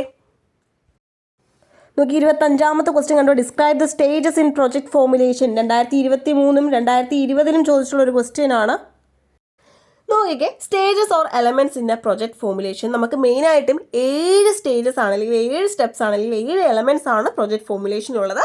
ഒന്ന് feasibility analysis, next techno economic analysis, project design and network analysis, next നോക്കിക്കേ input analysis, financial analysis, social cost benefit analysis, project appraisal തുടങ്ങിയ 7 പോയിന്റ്സ് ആണ് നമുക്ക് പഠിക്കാനുള്ളത്. നോക്കി നമുക്ക് വളരെ ഷോർട്ടായിട്ട് തന്നെ പഠിക്കാം. നോക്കി അതിൽ ആദ്യത്തേതാണ് ഫീസിബിലിറ്റി അനാലിസിസ്. എന്താണ് ഫീസിബിലിറ്റി അനാലിസിസ്? നോക്കിയേ, feasibility analysis is the process of evaluating the project idea within the limitations and constraints of an entrepreneur. ഒരു ഓൺട്രപ്രണറിൻ്റെ ലിമിറ്റേഷൻസിലും കൺസ്ട്രെയിൻസിലും നിന്നുകൊണ്ട്, അദ്ദേഹത്തിൻ്റെ ആ ഒരു പരിധിക്കുള്ളിൽ നിന്നുകൊണ്ട് നമ്മൾ എന്ത് ചെയ്യാണ്? ആ പ്രൊജക്ട് ഐഡിയ ഇവാലുവേറ്റ് ചെയ്യുകയാണ്.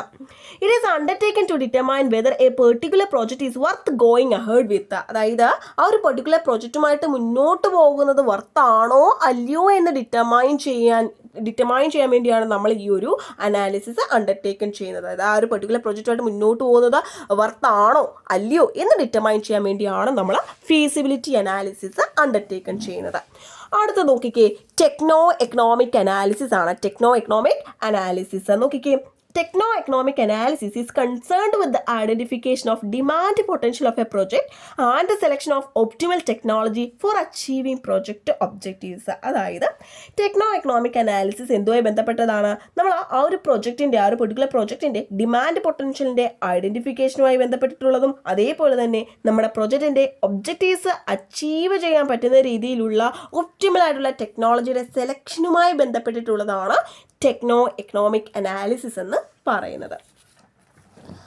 Okay, next ആണ് project design and network analysis. The primary concern of the project design and network analysis is the development of a detailed work plan of the project and its time profile. അതായത് ഒരു പ്രൊജക്റ്റുമായി ബന്ധപ്പെട്ടിട്ട് അതിൻ്റെ detailed ആയിട്ടുള്ള ഒരു work plan develop ചെയ്യുക, അതുപോലെ തന്നെ time profile develop ചെയ്യുക തുടങ്ങിയവയൊക്കെയാണ് പ്രൊജക്ട് ഡിസൈൻ ആൻഡ് നെറ്റ്വർക്ക് അനാലിസിസിൻ്റെ പ്രൈമറി കൺസേൺ എന്ന് പറയുന്നത്. അപ്പോൾ ഈ ഒരു പ്ലാനൊക്കെ നമ്മൾ പ്രസൻറ്റ് ചെയ്യുന്നത് നെറ്റ്വർക്ക് ഡയഗ്രത്തിൻ്റെ ഫോമിലായിരിക്കും. അതേപോലെ തന്നെ നെറ്റ്വർക്ക് അനാലിസിസ് നമ്മൾ എന്തിനു വേണ്ടിയാണ് ക്യാരി ഔട്ട് ചെയ്യുന്നതെന്ന് ചോദിച്ചു കഴിഞ്ഞാൽ optimal course of action identify ചെയ്യാൻ വേണ്ടിയാണ്. അതുകൊണ്ട് തന്നെ നമുക്ക് എന്ത് ചെയ്യാനായിട്ട് സാധിക്കും? So as to execute the project within the time and resource constraints. നമുക്ക് ആ ഒരു നമ്മുടെ കയ്യിലുള്ള ആ ഒരു ടൈമിനും റിസോഴ്സസിനും ഉള്ളിൽ തന്നെ നമുക്ക് പ്രോജക്റ്റ് എക്സിക്യൂട്ട് ചെയ്യാനായിട്ട് സാധിക്കും എന്നുള്ളതാണ്. അതുകൊണ്ട് തന്നെ project design and network analysis ഓൺട്രപ്രണറിനെ പ്രോജക്റ്റ് ഇൻപുട്സ് ഐഡൻറ്റിഫൈ ചെയ്യാനും ക്വാണ്ടിഫൈ ചെയ്യാനും ഒക്കെ ഹെൽപ്പ് ചെയ്യുന്നുള്ളതാണ്. നെക്സ്റ്റ് നോക്കിക്കേ ഇൻപുട്ട് അനാലിസിസ് ആണ്. If a project completes the above analysis successfully it will go through the input analysis. ഈ മുകളിൽ പറഞ്ഞ അനാലിസിസ് സക്സസ്ഫുൾ ആയിട്ട് കംപ്ലീറ്റ് ചെയ്യുകയാണെങ്കിൽ നെക്സ്റ്റ് ഈ ഒരു പ്രോജക്റ്റ് എന്തിലൂടെ ആയിരിക്കും പാസ് ചെയ്യുന്നത്? ഇൻപുട്ട് അനാലിസിസിലൂടെ ആയിരിക്കും പോകുന്നത്. Input analysis determine the resource requirement of a project. ഒരു പ്രോജക്റ്റിന്റെ റിസോഴ്സ് റിക്വയർമെന്റ് ഡിറ്റർമൈൻ ചെയ്യുന്നതുമായി ബന്ധപ്പെട്ടിട്ടുള്ളതാണ് ഇൻപുട്ട് അനാലിസിസ് എന്ന് പറയുന്നത്. ഇൻപുട്ട് നമുക്കറിയാലോ resources. It is concerned with the identification, quantification and evaluation of the project input. Project ഇൻപുട്സിന്റെ ഐഡന്റിഫിക്കേഷൻ, ക്വാണ്ടിഫിക്കേഷൻ, ഇവാലുവേഷൻ തുടങ്ങിയവയുമായി ബന്ധപ്പെട്ടിട്ടുള്ളതാണ് ഇൻപുട്ട് അനാലിസിസ് എന്ന് പറയുന്നത്. ഇതിന്റെ മെയിൻ ഒബ്ജക്റ്റീവ്സ് എന്ത് ഡിറ്റർമൈൻ ചെയ്യാനാണ് നോക്കിക്കേ? The nature of resources required by the project. പ്രോജക്റ്റിന് ആവശ്യമായിട്ടുള്ള ആ ഒരു റിസോഴ്സസിന്റെ നേച്ചർ, അതേപോലെ തന്നെ ആവശ്യമായിട്ടുള്ള റിസോഴ്സസിന്റെ ക്വാണ്ടിറ്റി, അതേപോലെ തന്നെ അൺഇൻറ്ററപ്റ്റഡ് സപ്ലൈ ഓഫ് ഇൻപുട്സ്. നമുക്ക് നമ്മുടെ ഇൻപുട്സിന്റെ സപ്ലൈ എന്ത് ചെയ്യരുത്? മുടങ്ങരുത് അല്ലെ? അൺഇൻറ്ററപ്റ്റഡ് അല്ലെ? കൃത്യമായിട്ട് നമുക്ക് എന്ത് ചെയ്യണം? കണ്ടിന്യൂസ് ആയിട്ട് സപ്ലൈ നമുക്ക് വേണം. അപ്പോൾ അതിൻ്റെ ആ ഒരു പോസിബിലിറ്റി എന്ത് ചെയ്യുക? പോസിബിലിറ്റി തുടങ്ങിയവയൊക്കെ ഡിറ്റർമൈൻ ചെയ്യുക. ഇതാണ് ഇൻപുട്ട് അനാലിസിസ് എന്ന് കൊണ്ട് ഉദ്ദേശിക്കുന്നത്. അടുത്ത് നോക്കിക്കേ, അടുത്താണ് ഫിനാൻഷ്യൽ അനാലിസിസ്. ആ പേര് തന്നെ ഉണ്ട് അല്ലേ? നോക്കിക്കേ, the objective of financial analysis is to assess the financial ability of the project. പ്രോജക്റ്റിൻ്റെ ഫിനാൻഷ്യൽ വയബിലിറ്റി ആണ് അല്ലേ? Financial viability of the project. പ്രോജക്റ്റിൻ്റെ ഫിനാൻഷ്യൽ വയബിലിറ്റി എന്ത് ചെയ്യുക? അസസ് ചെയ്യുക എന്നുള്ളതാണ് ഫിനാൻഷ്യൽ അനാലിസിസിൻ്റെ ഒബ്ജക്റ്റീവ്. അതായത് നമ്മുടെ കയ്യിൽ കൃത്യമായിട്ടും നമ്മുടെ കയ്യിൽ ഫണ്ട് ഉണ്ടോ, നമ്മുടെ കയ്യിൽ അതിനുള്ള ക്യാഷ് ഉണ്ടോ, അല്ലെങ്കിൽ എത്രത്തോളം വയബിൾ ആണ് ഈ ഒരു പ്രോജക്റ്റ് തുടങ്ങിയവ അസസ് ചെയ്യുന്നതാണ് ഫിനാൻഷ്യൽ അനാലിസിസ് എന്ന് പറയുന്നത്. നിങ്ങൾക്ക് the following aspects must be given due importance during the process. ഈ ഒരു പ്രോസസ്സിൽ നമ്മൾ ഈ പറഞ്ഞിട്ടുള്ള ആസ്പെക്റ്റുകൾക്ക് നമ്മൾ ഇമ്പോർട്ടൻസ് കൊടുക്കണം. നോക്കി ഏതൊക്കെയാണെന്ന്? Assessment of financial requirement of the proposed project. ആ ഒരു പ്രോജക്റ്റിന്റെ എന്ത് ചെയ്യുക? ഫിനാൻഷ്യൽ റിക്വയർമെന്റ് അസസ് ചെയ്യുക. Break even analysis, determine the requirement and availability of cash and fund. ആ ഒരു ക്യാഷ് ആൻഡ് ഫണ്ടിന്റെ അവൈലബിലിറ്റി അല്ലേ, അതിന്റെ ആവശ്യകതയൊക്കെ നമ്മൾ എന്ത് ചെയ്യുക? ഡിറ്റർമൈൻ ചെയ്യുക. Ascertainment of profitability of the concern, measure in the efficiency of capital തുടങ്ങിയ ആസ്പെക്റ്റുകൾക്കൊക്കെ നമ്മൾ കൃത്യമായിട്ടും ഇമ്പോർട്ടൻസ് കൊടുക്കുക. അടുത്ത് നോക്കിക്കേ, അതാണ് കോസ്റ്റ് ബെനിഫിറ്റ് അനാലിസിസ്. ഇവിടെ നിങ്ങൾ നോക്കിയാൽ സിമ്പിളായിട്ട് നിങ്ങൾ നോക്കിയത് the purpose of this analysis is to ascertain all social cost and other benefits of the projects and their impact on the society. അതായത് ഈ ഒരു കോസ്റ്റ് ബെനിഫിറ്റ് അനാലിസിസിൻ്റെ ഒബ്ജക്റ്റീവ് അല്ലെങ്കിൽ പർപ്പസ് എന്താണ്? അതായത് എല്ലാ സോഷ്യൽ കോസ്റ്റുകളും എല്ലാ ബെനിഫിറ്റുകളും പ്രോജക്റ്റുമായി ബന്ധപ്പെട്ട് മറ്റ് എല്ലാ ബെനിഫിറ്റുകളും അതേപോലെ അത് സൊസൈറ്റിക്ക് ഉണ്ടാക്കുന്ന ഇമ്പാക്റ്റും എന്ത് ചെയ്യുക? അനലൈസ് ചെയ്യുക എന്നുള്ളതാണ് ഇതിൻ്റെ പർപ്പസ് എന്ന് പറയുന്നത്. എന്താണ്? നിങ്ങൾ ഈ ഹെഡിൽ നിന്ന് തന്നെ മനസ്സിലാക്കുക. കോസ്റ്റ്, എന്ത് കോസ്റ്റ്? സോഷ്യൽ കോസ്റ്റ്, അതേപോലെ തന്നെ മറ്റ് ബെനിഫിറ്റുകൾ, അത് സൊസൈറ്റിക്ക് ഉണ്ടാക്കുന്ന ഇമ്പാക്റ്റ് തുടങ്ങിയവ അനലൈസ് ചെയ്യാൻ വേണ്ടി നമ്മൾ പ്രിപ്പയർ ചെയ്യുന്നതാണ് കോസ്റ്റ് ബെനിഫിറ്റ് അനാലിസിസ് എന്ന് പറയുന്നത്. സിമ്പിൾ അല്ലേ? അടുത്ത് നോക്കി, ഏറ്റവും ലാസ്റ്റ് ആണ് ഏതെന്ന് പറയുന്നത്? പ്രൊജക്ട് അപ്രൈസൽ എന്ന് പറയുന്നത്. The last stage of project formulation is the appraisal.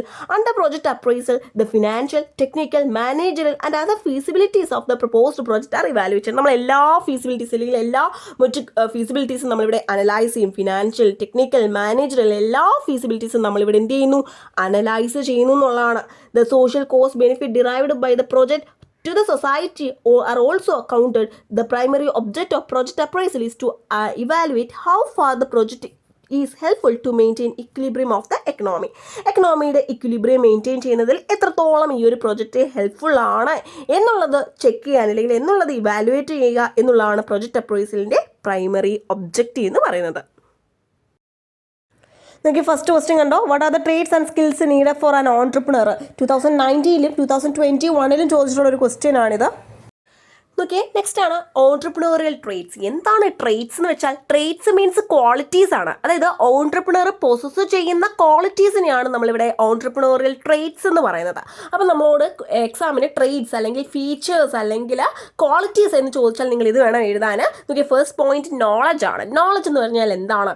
It means the collection and retention of information in one's mind. അതായത് ഒരാളുടെ മൈൻഡിൽ അല്ലേ അയാൾ കളക്ട് ചെയ്യുകയും റീറ്റെയിൻ ചെയ്യുകയും ചെയ്യുന്ന ഇൻഫോർമേഷൻ ാണ് നമ്മൾ എന്തെന്ന് പറയുന്നത്? നോളജ് എന്ന് പറയുന്നത് അല്ലേ. അപ്പം നോളജ്, നമുക്കൊരു ടാസ്ക് പെർഫോം ചെയ്യണമെങ്കിൽ തീർച്ചയായിട്ടും നമുക്ക് എന്താവശ്യമാണ്? നോളജ് ആവശ്യമാണ് അല്ലേ. പക്ഷെ നോളജ് മാത്രം മതിയോ? പോരാ അല്ലേ. അതിന് നമുക്ക് സ്കില്ല് വേണം. ആ ഒരു കാര്യങ്ങൾ, ആ ഒരു ടാസ്ക് പെർഫോം ചെയ്യണമെങ്കിൽ തീർച്ചയായിട്ടും നമുക്ക് എന്തും കൂടി വേണം? സ്കില്ല് കൂടി വേണം എന്നുള്ളതാണ്. നോക്കിക്കേ, a person with knowledge can describe things to others but mere description will not enable the listener to perform a job. ഇപ്പോൾ നോളജ് ഉള്ള ഒരു വ്യക്തിക്ക് എടാ ഇങ്ങനെ ചെയ്താൽ മതി എന്ന് ഡിസ്ക്രൈബ് ചെയ്ത് കൊടുക്കാനായിട്ട് സാധിക്കും അല്ലേ. പക്ഷെ നമുക്ക് എന്താണ് കൃത്യമായിട്ട് നമുക്ക് ഡിസ്ക്രൈബ് ചെയ്യാൻ കഴിയുന്നില്ല എങ്കിൽ അല്ലേ ഇങ്ങനെ ചെയ്താൽ മതിയായിരിക്കും അങ്ങനെ നമുക്കൊരു ഒരു ഉറപ്പില്ലാതൊക്കെ അല്ലെങ്കിൽ ആ ഒരു മിയർ ഡിസ്ക്രിപ്ഷൻ എന്തിലേക്ക് ലീഡ് ചെയ്യും, ആ ലിസണർക്ക് ആ ഒരു കാര്യം മനസ്സിലാക്കാൻ കഴിയാത്ത രീതിയിലേക്ക് പോകും അല്ലേ. അപ്പോൾ നോക്കിക്കേ ആ ഒരു ജോബ് അല്ലേ, ഒരു ജോബ് പെർഫോം ചെയ്യാൻ ആ ഒരു ലിസണർക്ക് ഇനേബിൾ ആകണം എന്ന് ഇല്ല നമ്മുടെ ഒരു മിയർ ഡിസ്ക്രിപ്ഷൻ ആണ് എങ്കിൽ. നോക്കിക്കേ, knowledge is only one aspect of performing thing. അതായത് കാര്യങ്ങൾ ചെയ്യുന്നതിൽ ഒരു ആസ്പെക്ട് മാത്രമാണ് എന്തെന്ന് പറയുന്നത് നോളജ് എന്ന് പറയുന്നത്. ഒരുപാട് ആസ്പെക്ട്സ് ഉണ്ട്, അതിൽ ഒരു കാര്യം മാത്രമാണ് നോളജ് എന്ന് പറയുന്നത്. അപ്പോൾ ഇത്രേ ഉള്ളൂ. നോളജ് ഉണ്ട് എന്ന് പറഞ്ഞാൽ നമുക്കൊരു ടാസ്ക് പെർഫോം ചെയ്യണം എന്ന് ഇല്ല അല്ലേ. നമുക്ക് അതിന് സ്കില്ല് ആവശ്യമാണ്, മറ്റു കുറേ ഘടകങ്ങളുണ്ട് അല്ലേ. അതിൽ ഒരു ആസ്പെക്ട് മാത്രമാണ് നോളജ് എന്ന് പറയുന്നത്. അപ്പം നോളജ് എന്താണെന്ന് ചോദിച്ചു കഴിഞ്ഞാൽ it means the collection and retention of information in one's mind.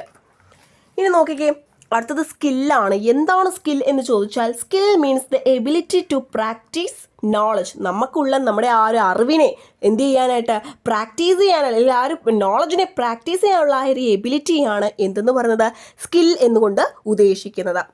അതായത് ഇപ്പം നമ്മളിപ്പോൾ BCom പഠിക്കുന്നു അല്ലേ. ഇപ്പോൾ ഇത് കഴിഞ്ഞിട്ട് നമുക്കറിയത്തില്ല ഒരു അക്കൗണ്ടൻറ്റ് അല്ലെങ്കിൽ അക്കൗണ്ടിങ്ങിൽ ആ ഒരു ഫീൽഡിലോട്ട് പോകാനാണെങ്കിൽ ആ ഒരു അക്കൗണ്ടൻറ്റ് എന്താണ് ചെയ്യുന്നതെന്ന് നമുക്കറിയാമോ? ഇല്ല നമുക്ക് കുറേ അറിവുണ്ട്. Balance sheet, profit and loss account ഇങ്ങനെ നമ്മൾ പഠിക്കുന്നു, എങ്കിൽ അതെങ്ങനെയാണ് ഒരു ഓർഗനൈസേഷനിൽ ചെന്ന് ചെയ്യുന്നതെന്ന് നമുക്കറിയാമോ? ഇല്ല.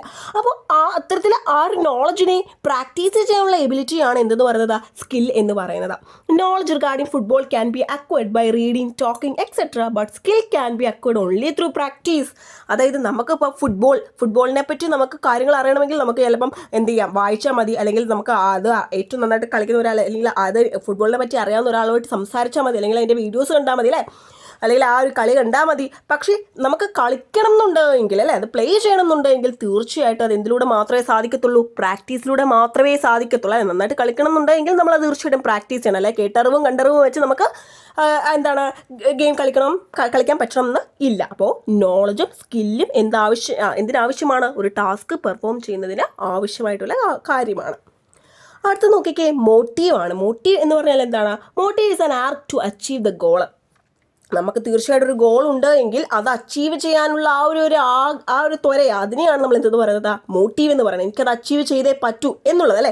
ഇപ്പോൾ എനിക്ക് ഈ ഒരു എക്സാമിന് ഈ ഒരു സബ്ജക്റ്റിന് ഇത്രയും മാർക്ക് വേണം, അതാണ് നമ്മുടെ മോട്ടീവ്, അല്ലെങ്കിൽ അതാണ് നമ്മുടെ ആ ഒരു ഗോൾ എന്ന് പറയുന്നത്. അതിനുവേണ്ടി നമ്മൾ ഹാർഡ് വർക്ക് എടുക്കുന്നു അല്ലെ, എഫേർട്ട് എടുക്കുന്നു, അതാണ് എന്തെന്ന് പറയുന്നത് മോട്ടീവ് എന്ന് പറയുന്നത്. The achieve motivation direct A person. The achievement motivation directs a person to perform his duties on a better manner. അതായത് ഈ മോട്ടിവേഷൻ അച്ചീവ് ചെയ്യുന്നത് വഴി നമുക്ക് എന്തിനായിട്ട് സാധിക്കും, ആ വ്യക്തിക്ക് ആ ഒരു ജോബ് ഏറ്റവും നന്നായിട്ട് തന്നെ നല്ല രീതിയിൽ തന്നെ പെർഫോം ചെയ്യാനായിട്ട് സാധിക്കും എന്നുള്ളതാണ്. നെക്സ്റ്റ് മെൻ്റൽ എബിലിറ്റിയാണ്. മെൻ്റൽ എബിലിറ്റി എന്ന് പറഞ്ഞാൽ എന്താണ്? നമ്മുടെ ഇൻ്റലിജൻസ്, ക്രിയേറ്റീവ് തിങ്കിങ്ങിനെയൊക്കെയാണ് മെൻ്റൽ എബിലിറ്റി എന്ന് പറയുന്നത്. ഓൺട്രപ്രണർ തീർച്ചയായിട്ടും ഒരു ഓൺട്രപ്രണറെ സംബന്ധിച്ച് തീർച്ചയായിട്ടും ബിസിനസ്സാണ്. നമുക്ക് എന്തുണ്ടാകും, റിസ്കുകൾ ഉണ്ടാകും, പ്രോബ്ലംസ് ഉണ്ടാകും. ഇതൊക്കെ കൃത്യമായിട്ടും അനലൈസ് ചെയ്യാനും അതിന് സൊല്യൂഷൻ കണ്ടെത്താനും ആർക്ക് സാധിച്ചിരിക്കണം? ഓൺട്രപ്രണർക്ക് സാധിച്ചിരിക്കണം. അതാണ് മെൻ്റൽ എബിലിറ്റി കൊണ്ട് ഉദ്ദേശിക്കുന്നത്. അടുത്ത നോക്കിക്കേ, ക്ലിയർ ഒബ്ജക്റ്റീവ്സ്. ഒരു ഓൺട്രപ്രണർക്ക് തീർച്ചയായിട്ടും അദ്ദേഹത്തിൻ്റെ സ്ഥാപനത്തെ സംബന്ധിച്ച് അല്ലെങ്കിൽ ബിസിനസ്സിൻ്റെ സ്കോപ്പിനെ സംബന്ധിച്ച്, നേച്ചറിനെ സംബന്ധിച്ചൊക്കെ ഒരു ഒബ്ജക്റ്റീവ്സ് ഉണ്ടായിരിക്കണം എന്നുള്ളതാണ്, ലക്ഷ്യങ്ങൾ ഉണ്ടായിരിക്കണം എന്നുള്ളതാണ്. തീർച്ചയായിട്ടും അത് ക്ലിയർ ആയിരിക്കണം. ആ ഒരു ഐഡിയ അല്ലെങ്കിൽ ആ ഒരു ബിസിനസ്സിനെ സംബന്ധിച്ചിട്ട് നല്ലൊരു ഐഡിയ അദ്ദേഹത്തിന് ഉണ്ടായിരിക്കണം എന്നുള്ളതാണ്. അദ്ദേഹത്തിൻ്റെ ആ ഒരു പ്രൊഡക്റ്റിൻ്റെ നേച്ചറിനെ പറ്റി, ആ ഒരു പ്രൊഡക്റ്റിൻ്റെ ഡിമാൻഡിനെ പറ്റി, മാർക്കറ്റിലുണ്ടാകുന്ന കോമ്പറ്റീഷനെ പറ്റി ഒക്കെ നല്ല ഒരു ഐഡിയ ഉണ്ടായിരിക്കണം എന്നുള്ളതാണ്. അപ്പോൾ നോക്കിക്കേ, നെക്സ്റ്റ് എന്താണ്? Guarding of business secrets. Guarding of business secrets. And entrepreneur should be able to guard the business secrets. Business secrets guard ചെയ്യാനായിട്ട് ഏബിൾ ആയിരിക്കണം എന്നുള്ളതാണ്. The leakage of business secrets to his rival will affect his business adversely. നമ്മുടെ ബിസിനസ്സിലുണ്ടാകുന്ന അല്ലെങ്കിൽ നമ്മുടെ business secrets നമ്മൾ leak ചെയ്ത് കഴിഞ്ഞാൽ അല്ലെങ്കിൽ മറ്റൊരാളോട് പറഞ്ഞു കഴിഞ്ഞാൽ നമ്മുടെ റൈവൽസ്, നമ്മുടെ കോമ്പറ്റീറ്റേഴ്സ് എന്ത് ചെയ്യും? അതൊരു അവസരമായി കണ്ടിട്ട് നമുക്ക് തന്നെ ലാസ്റ്റ് എന്താകും? പണിയാകും അല്ലേ. അപ്പോൾ ഒരിക്കലും നമ്മൾ നമ്മുടെ ബിസിനസ് സീക്രറ്റ്സ് എന്ത് ചെയ്യാനായിട്ട് പാടില്ല? ലീക്ക് ചെയ്യാനായിട്ട് പാടില്ല. അപ്പോൾ അതാണ് പറയുന്നത് ഗാർഡിങ് ഓഫ് ബിസിനസ് സീക്രറ്റ്സ്. നിങ്ങൾ കണ്ടിട്ടില്ലേ, ഈ എക്സാം ടൈം ഒക്കെ ആകുമ്പോൾ നമ്മുടെ ചില ഫ്രണ്ട്സ്, എല്ലാ ഫ്രണ്ട്സും അല്ല, ചില ഫ്രണ്ട്സ് നമ്മളെ വിളിച്ചിട്ട് പോയി, എടാ നീ എത്ര മൊഡ്യൂളായി, നീ എവിടെ വരെ, നീ പഠിച്ചു തുടങ്ങിയോ എന്നൊക്കെ ചോദിക്കും. അപ്പം നമ്മൾ സത്യസന്ധമായിട്ട് നമ്മൾ പറയും, എടാ ഞാൻ 2 മൊഡ്യൂൾ പഠിച്ചു, എടാ 3ാമത്തെ മൊഡ്യൂളിലോട്ട് കയറുക, തീർന്നു അല്ലേ. അപ്പോഴത്തേക്ക് അവർ പറയും, എടോ നീ അത്രയായോ, അങ്ങനെ നമ്മളോട് പറയും അല്ലേ. അപ്പോൾ ആ സമയത്ത് നമ്മൾ പറയണം, എടാ ഞാൻ തുടങ്ങിയില്ല, തുടങ്ങണം, കുറച്ച് സമയമുണ്ടല്ലോ എന്നൊക്കെ പറഞ്ഞാൽ അവർക്കും ആശ്വാസം, നമുക്കും വലിയ ഇതില്ല അല്ലേ. അപ്പോൾ അതാണ് പറയുന്നത്, നമ്മൾ ഒരിക്കലും എന്ത് ചെയ്യരുത്, നമ്മുടെ ആ ഒരു ബിസിനസ് സീക്രസി അല്ലേ, നമ്മുടെ സീക്രട്സ് എന്ത് ചെയ്യരുത്, ലീക്ക് ചെയ്യരുത്. അടുത്ത് നോക്കിക്കേ, capacity to interact with people. തീർച്ചയായിട്ടും ബിസിനസ്സാണ്, പല ആൾക്കാരുമായിട്ട് തീർച്ചയായിട്ടും നമുക്ക് ഇൻട്രാക്ട് ചെയ്യേണ്ടതായിട്ട് വരും അല്ലേ. And entrepreneur has to interact with many people like suppliers, employees, customers, government officials, etc. While dealing with them, he must be tactful and mature. He must have personal relations with the customers to gain their continued patronage and confidence in his product. അതായത് തീർച്ചയായിട്ടും എന്താണ് നേരത്തെ പറഞ്ഞ പോലെ തന്നെ ഒരുപാട് സ്റ്റേക്ക് ഹോൾഡേഴ്സുമായിട്ട് meet ചെയ്യേണ്ടതായിട്ട് വരും. ഇവരുമായിട്ടൊക്കെ ഡീൽ ചെയ്യുമ്പോൾ നമ്മൾ നല്ല ടാക്ട്ഫുൾ ആയിരിക്കണം, മെച്യൂർ ആയിരിക്കണം എന്നുള്ളതാണ്. അപ്പം നമുക്ക് ആ ഒരു ഇൻട്രാക്ട് ചെയ്യാനുള്ള ഒരു കപ്പാസിറ്റി തീർച്ചയായിട്ടും നമുക്ക് ഉണ്ടായിരിക്കണം. അടുത്ത നോക്കിക്കേ, എഫക്റ്റീവ് കമ്മ്യൂണിക്കേഷനാണ്.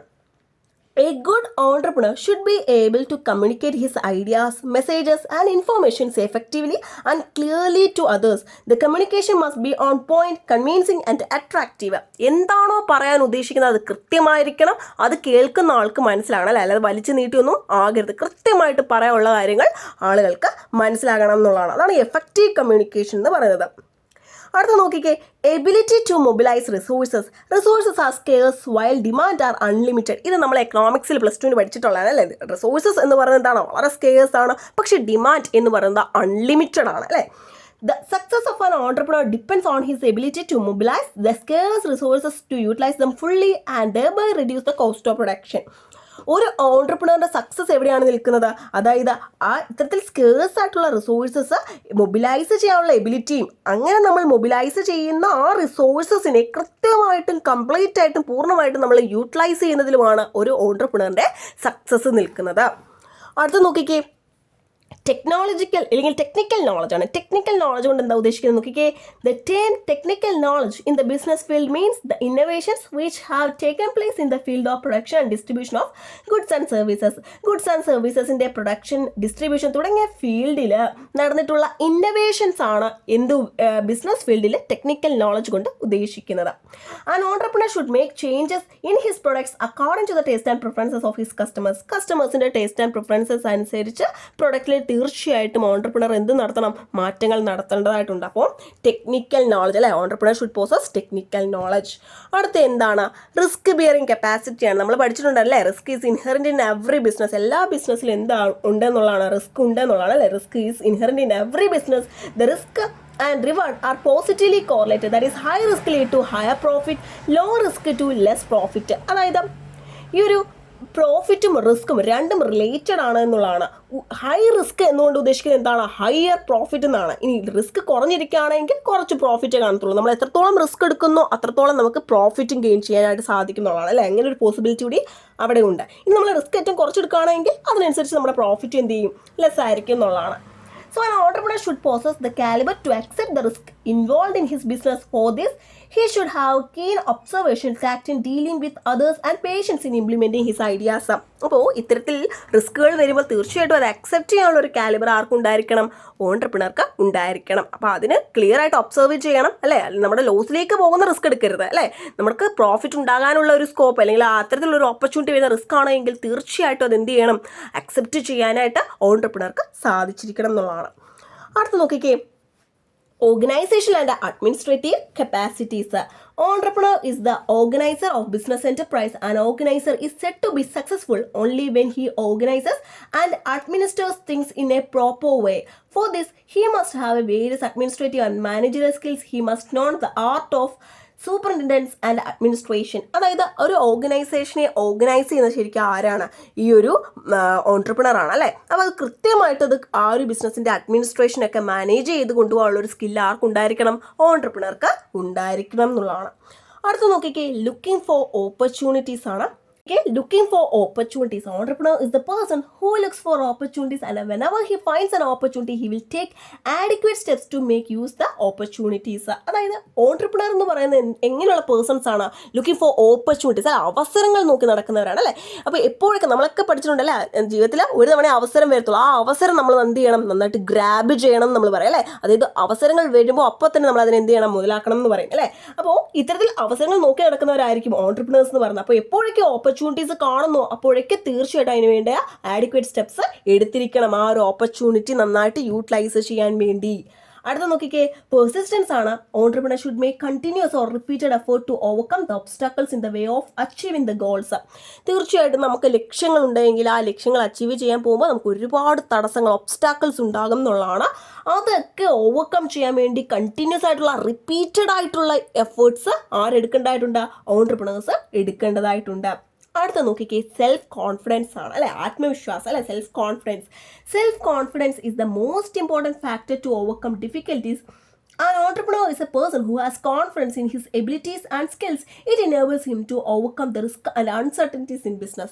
ബിസിനസ് എന്ന് പറയുന്നത് റിസ്കുകളും അൺസർട്ടനിറ്റീസും നിറഞ്ഞതാണ് അല്ലേ. അപ്പം നമുക്ക് ഒരു റിസ്ക് വരുമ്പോഴത്തേക്ക് അയ്യോ എന്നെ കൊണ്ട് പറ്റത്തില്ല ഇനി മുന്നോട്ട് പോകാൻ, ഇല്ലെങ്കിൽ അയ്യോ എന്നെ കൊണ്ട് അത് കഴിയുമോ എന്നൊരു സെൽഫ് ഡൗട്ട് അവിടെ വന്നു കഴിഞ്ഞാൽ മൊത്തം കഴിഞ്ഞല്ലേ. പക്ഷേ ഓൺട്രപ്രണേഴ്സ് എന്ന് പറയുന്നത് എങ്ങനെയുള്ള പേഴ്സൺസ് ആയിരിക്കണം എന്നുള്ളതാണ്.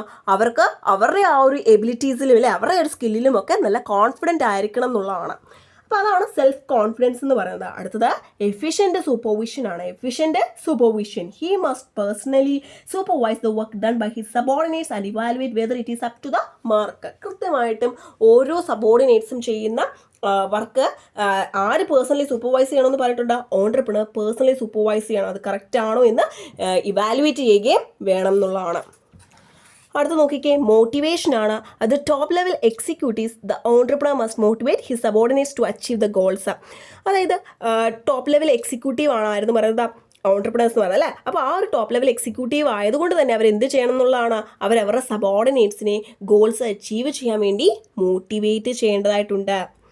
എംപ്ലോയേഴ്സ് വെൽവിഷർ നോക്കിക്കേ, entrepreneur must have a concern for the employees. He must take welfare measures for the employees. He must treat them human beings with emotions and feelings.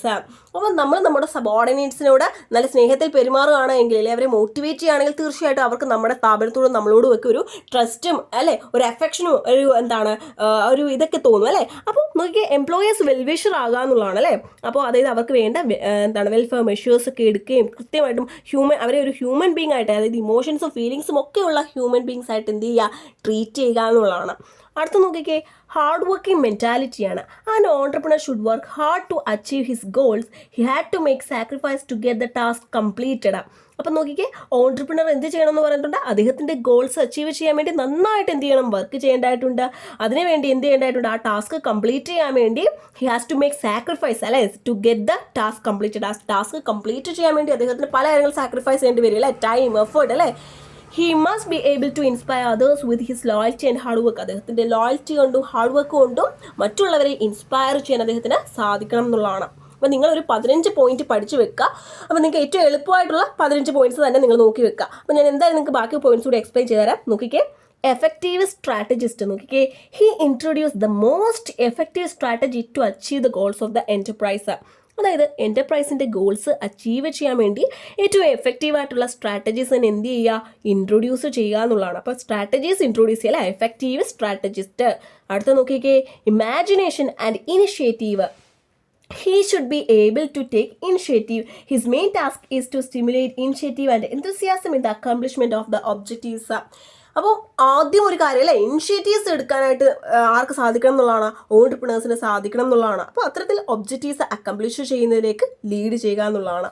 അടുത്ത നോക്കിക്കേ, willingness to change. A successful entrepreneur is interested in changing the pattern of production to suit the available resources, market conditions and quality of output. He should have a genuine interest to initiate and accept changes. He should be alert and flexible. നമുക്കറിയാം market എന്നൊക്കെ പറയുന്നത് എപ്പോഴും change ചെയ്തുകൊണ്ടിരിക്കുന്ന കാര്യമാണ് അല്ലേ.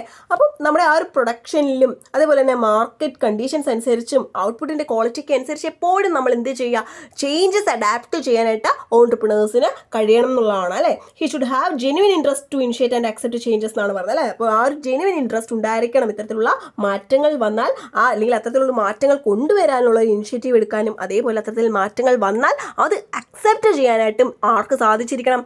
ഓൺട്രപ്രണേഴ്സിന് സാധിച്ചിരിക്കണം. Okay, ഇതിൽ കൃത്യമായിട്ടും എളുപ്പമായിട്ടുള്ള ഒരു 15 പോയിന്റ് പഠിച്ചു വെക്കുക. നിങ്ങളൊരു 17 പോയിന്റെങ്കിലും പഠിക്കുക. കാരണം അല്ലെങ്കിൽ നിങ്ങൾ 2 പോയിന്റ് മറന്നാലും നിങ്ങൾക്ക് കറക്റ്റ് 15 എഴുതാൻ പറ്റണ്ടേ. അപ്പോൾ നോക്കി, നോളജ് നിങ്ങൾക്ക് എഴുതാവുന്നതാണ് അല്ലേ, സ്കില്ല് നിങ്ങൾക്ക് എഴുതാവുന്നതാണ്, ക്ലിയർ ഒബ്ജക്റ്റീവ് എഴുതാൻ പ്രയാസമില്ലല്ലോ, എഫക്റ്റീവ് കമ്മ്യൂണിക്കേഷൻ നിങ്ങൾക്ക് പെട്ടെന്ന് ഓർക്കാവുന്നതാണ്, അതുപോലെ ടെക്നിക്കൽ നോളജും റിസ്ക് ബിയറിംഗ് കപ്പാസിറ്റി അല്ലേ, പിന്നെ സെൽഫ് കോൺഫിഡൻസ് ഒക്കെ നിങ്ങൾക്ക് തന്നെ എഴുതാവുന്നതല്ലേ ഉള്ളൂ, മോട്ടീവ് നിങ്ങൾക്ക് എഴുതാവുന്നതാണ്, പിന്നെ ഏത് എഴുതാൻ പറ്റും, ഹാർഡ് വർക്ക് നിങ്ങൾക്ക് എഴുതാമല്ലോ, ഹാർഡ് വർക്കിംഗ് മെൻറ്റാലിറ്റി, മോട്ടീവ് ഓർക്കുന്ന ഒരാൾക്ക് മോട്ടിവേഷൻ എഴുതാൻ പ്രയാസമില്ല, പിന്നെ എഫക്റ്റീവ് സ്ട്രാറ്റജീസ്. എങ്ങനെ നിങ്ങൾക്ക് എളുപ്പമുള്ള ഒരു 15 പോയിന്റ്സ് നോക്കി പഠിച്ചിരിക്കുക. നോക്കി 23ാമത്തെ ക്വസ്റ്റ്യൻ കണ്ടോ, പ്രൊസീജിയർ ഓഫ് MSME. ഇത് 2019 ചോദിച്ചതാണ്, അതിനുശേഷം 2021, പിന്നെ 2023, ഇങ്ങനെ 3 വർഷം ഒന്നിടവിട്ട് ചോദിച്ചതാണ്. അപ്പോൾ ഈ വർഷം നമുക്ക് ഈ ഒരു ക്വസ്റ്റ്യൻ എക്സ്പെക്റ്റ് ചെയ്യാവുന്നതാണ്. നോക്കിക്കേ, steps in setting up MSME or procedures എന്തൊക്കെയാണെന്ന് ചോദിച്ചാൽ നമുക്ക് 10 പോയിന്റ്സ് ആണ് പഠിക്കാനുള്ളത്. അതിൽ ഒന്നാമതാണ് selecting the activities or service എന്ന് പറയുന്നത്. അപ്പോൾ MSME സെറ്റപ്പ് ചെയ്യുമ്പോഴുള്ള ഫസ്റ്റ് സ്റ്റേജ് എന്ന് പറയുന്നത് ആക്ടിവിറ്റി അല്ലെങ്കിൽ സർവീസ് എന്ത് ചെയ്യുക, സെലക്ട് ചെയ്യുക എന്നുള്ളതാണ്. നോക്കിക്കേ, a micro or small or medium enterprise can be set up for self employment or for generating employment to other. അപ്പോൾ മൈക്രോ അല്ലെങ്കിൽ സ്മോൾ അല്ലെങ്കിൽ മീഡിയം എൻ്റർപ്രൈസ് അല്ലെ MSME can be set up for self എംപ്ലോയ്മെൻറ്റിന് വേണ്ടിയോ അല്ല എങ്കിൽ generating employment to others, മറ്റുള്ളവർക്ക് employment generate ചെയ്യാൻ വേണ്ടിയോ നമുക്ക് എന്ത് ചെയ്യാനായിട്ട് സാധിക്കും, സെറ്റപ്പ് ചെയ്യാനായിട്ട് സാധിക്കുന്നതാണ് എന്നുള്ളതാണ്. അടുത്ത് നോക്കിക്കേ, സെലക്ഷൻ ഓഫ് ദ പ്രൊഡക്റ്റ് ആണ്. അപ്പോൾ ആദ്യം നമ്മൾ എന്ത് പഠിച്ചേ, selecting the activity or service, എന്ത് ആക്ടിവിറ്റിയാണ് എന്ത് സർവീസ് ആണ് എന്നുള്ളത് സെറ്റ് ചെയ്തു. രണ്ടാമത് നമ്മൾ എന്ത് പ്രൊഡക്റ്റ് ആണ് എന്ന് നോക്കണം അല്ലേ. Okay, the next step is the selection of the product that shall be taken up four manufacture and in what quantity. അപ്പോൾ എന്ത് പ്രൊഡക്റ്റാണ് നമ്മൾ മാനുഫാക്ചർ ചെയ്യേണ്ടത്, ഏത് ക്വാണ്ടിറ്റിയിൽ എന്ന് നമ്മൾ എന്ത് ചെയ്യണം, സെലക്ട് ചെയ്യേണ്ടതായിട്ടുണ്ട്. Okay, an entrepreneur can generate A number of project ideas through environmental scanning, then short list A few items and finally select A product or products.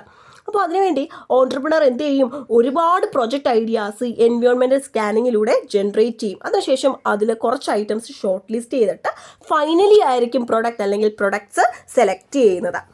അടുത്ത നോക്കിക്കേ, അടുത്തതാണ് കണ്ടക്ടിങ് മാർക്കറ്റ് സർവേസ്.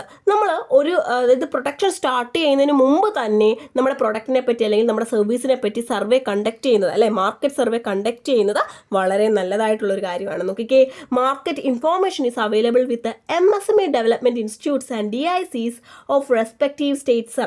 നമുക്ക് MSME ഡെവലപ്മെൻറ്റ് ഇൻസ്റ്റിറ്റ്യൂട്ട്സും അതുപോലെ തന്നെ DICസുമായിട്ടൊക്കെ market informations available ആണ്. അപ്പോൾ ഇത്തരത്തിൽ market survey reports, അതായത് വിവിധ ഐറ്റംസിൻ്റെ മാർക്കറ്റ് സർവേ റിപ്പോർട്ട്സ് നമുക്ക് മാർക്കറ്റ് പൊട്ടൻഷ്യൽസിനെ പറ്റിയുള്ള ഇൻഫോർമേഷൻസ് തരും. ഈ മാർക്കറ്റ് പൊട്ടൻഷ്യൽസ് ഓൺട്രപ്രണേഴ്സിന് കൃത്യമായിട്ടുള്ള ഇൻഫോർമേഷൻസ് കിട്ടാനായിട്ട് ഹെൽപ്പ് ചെയ്യുന്നുള്ളതാണ്.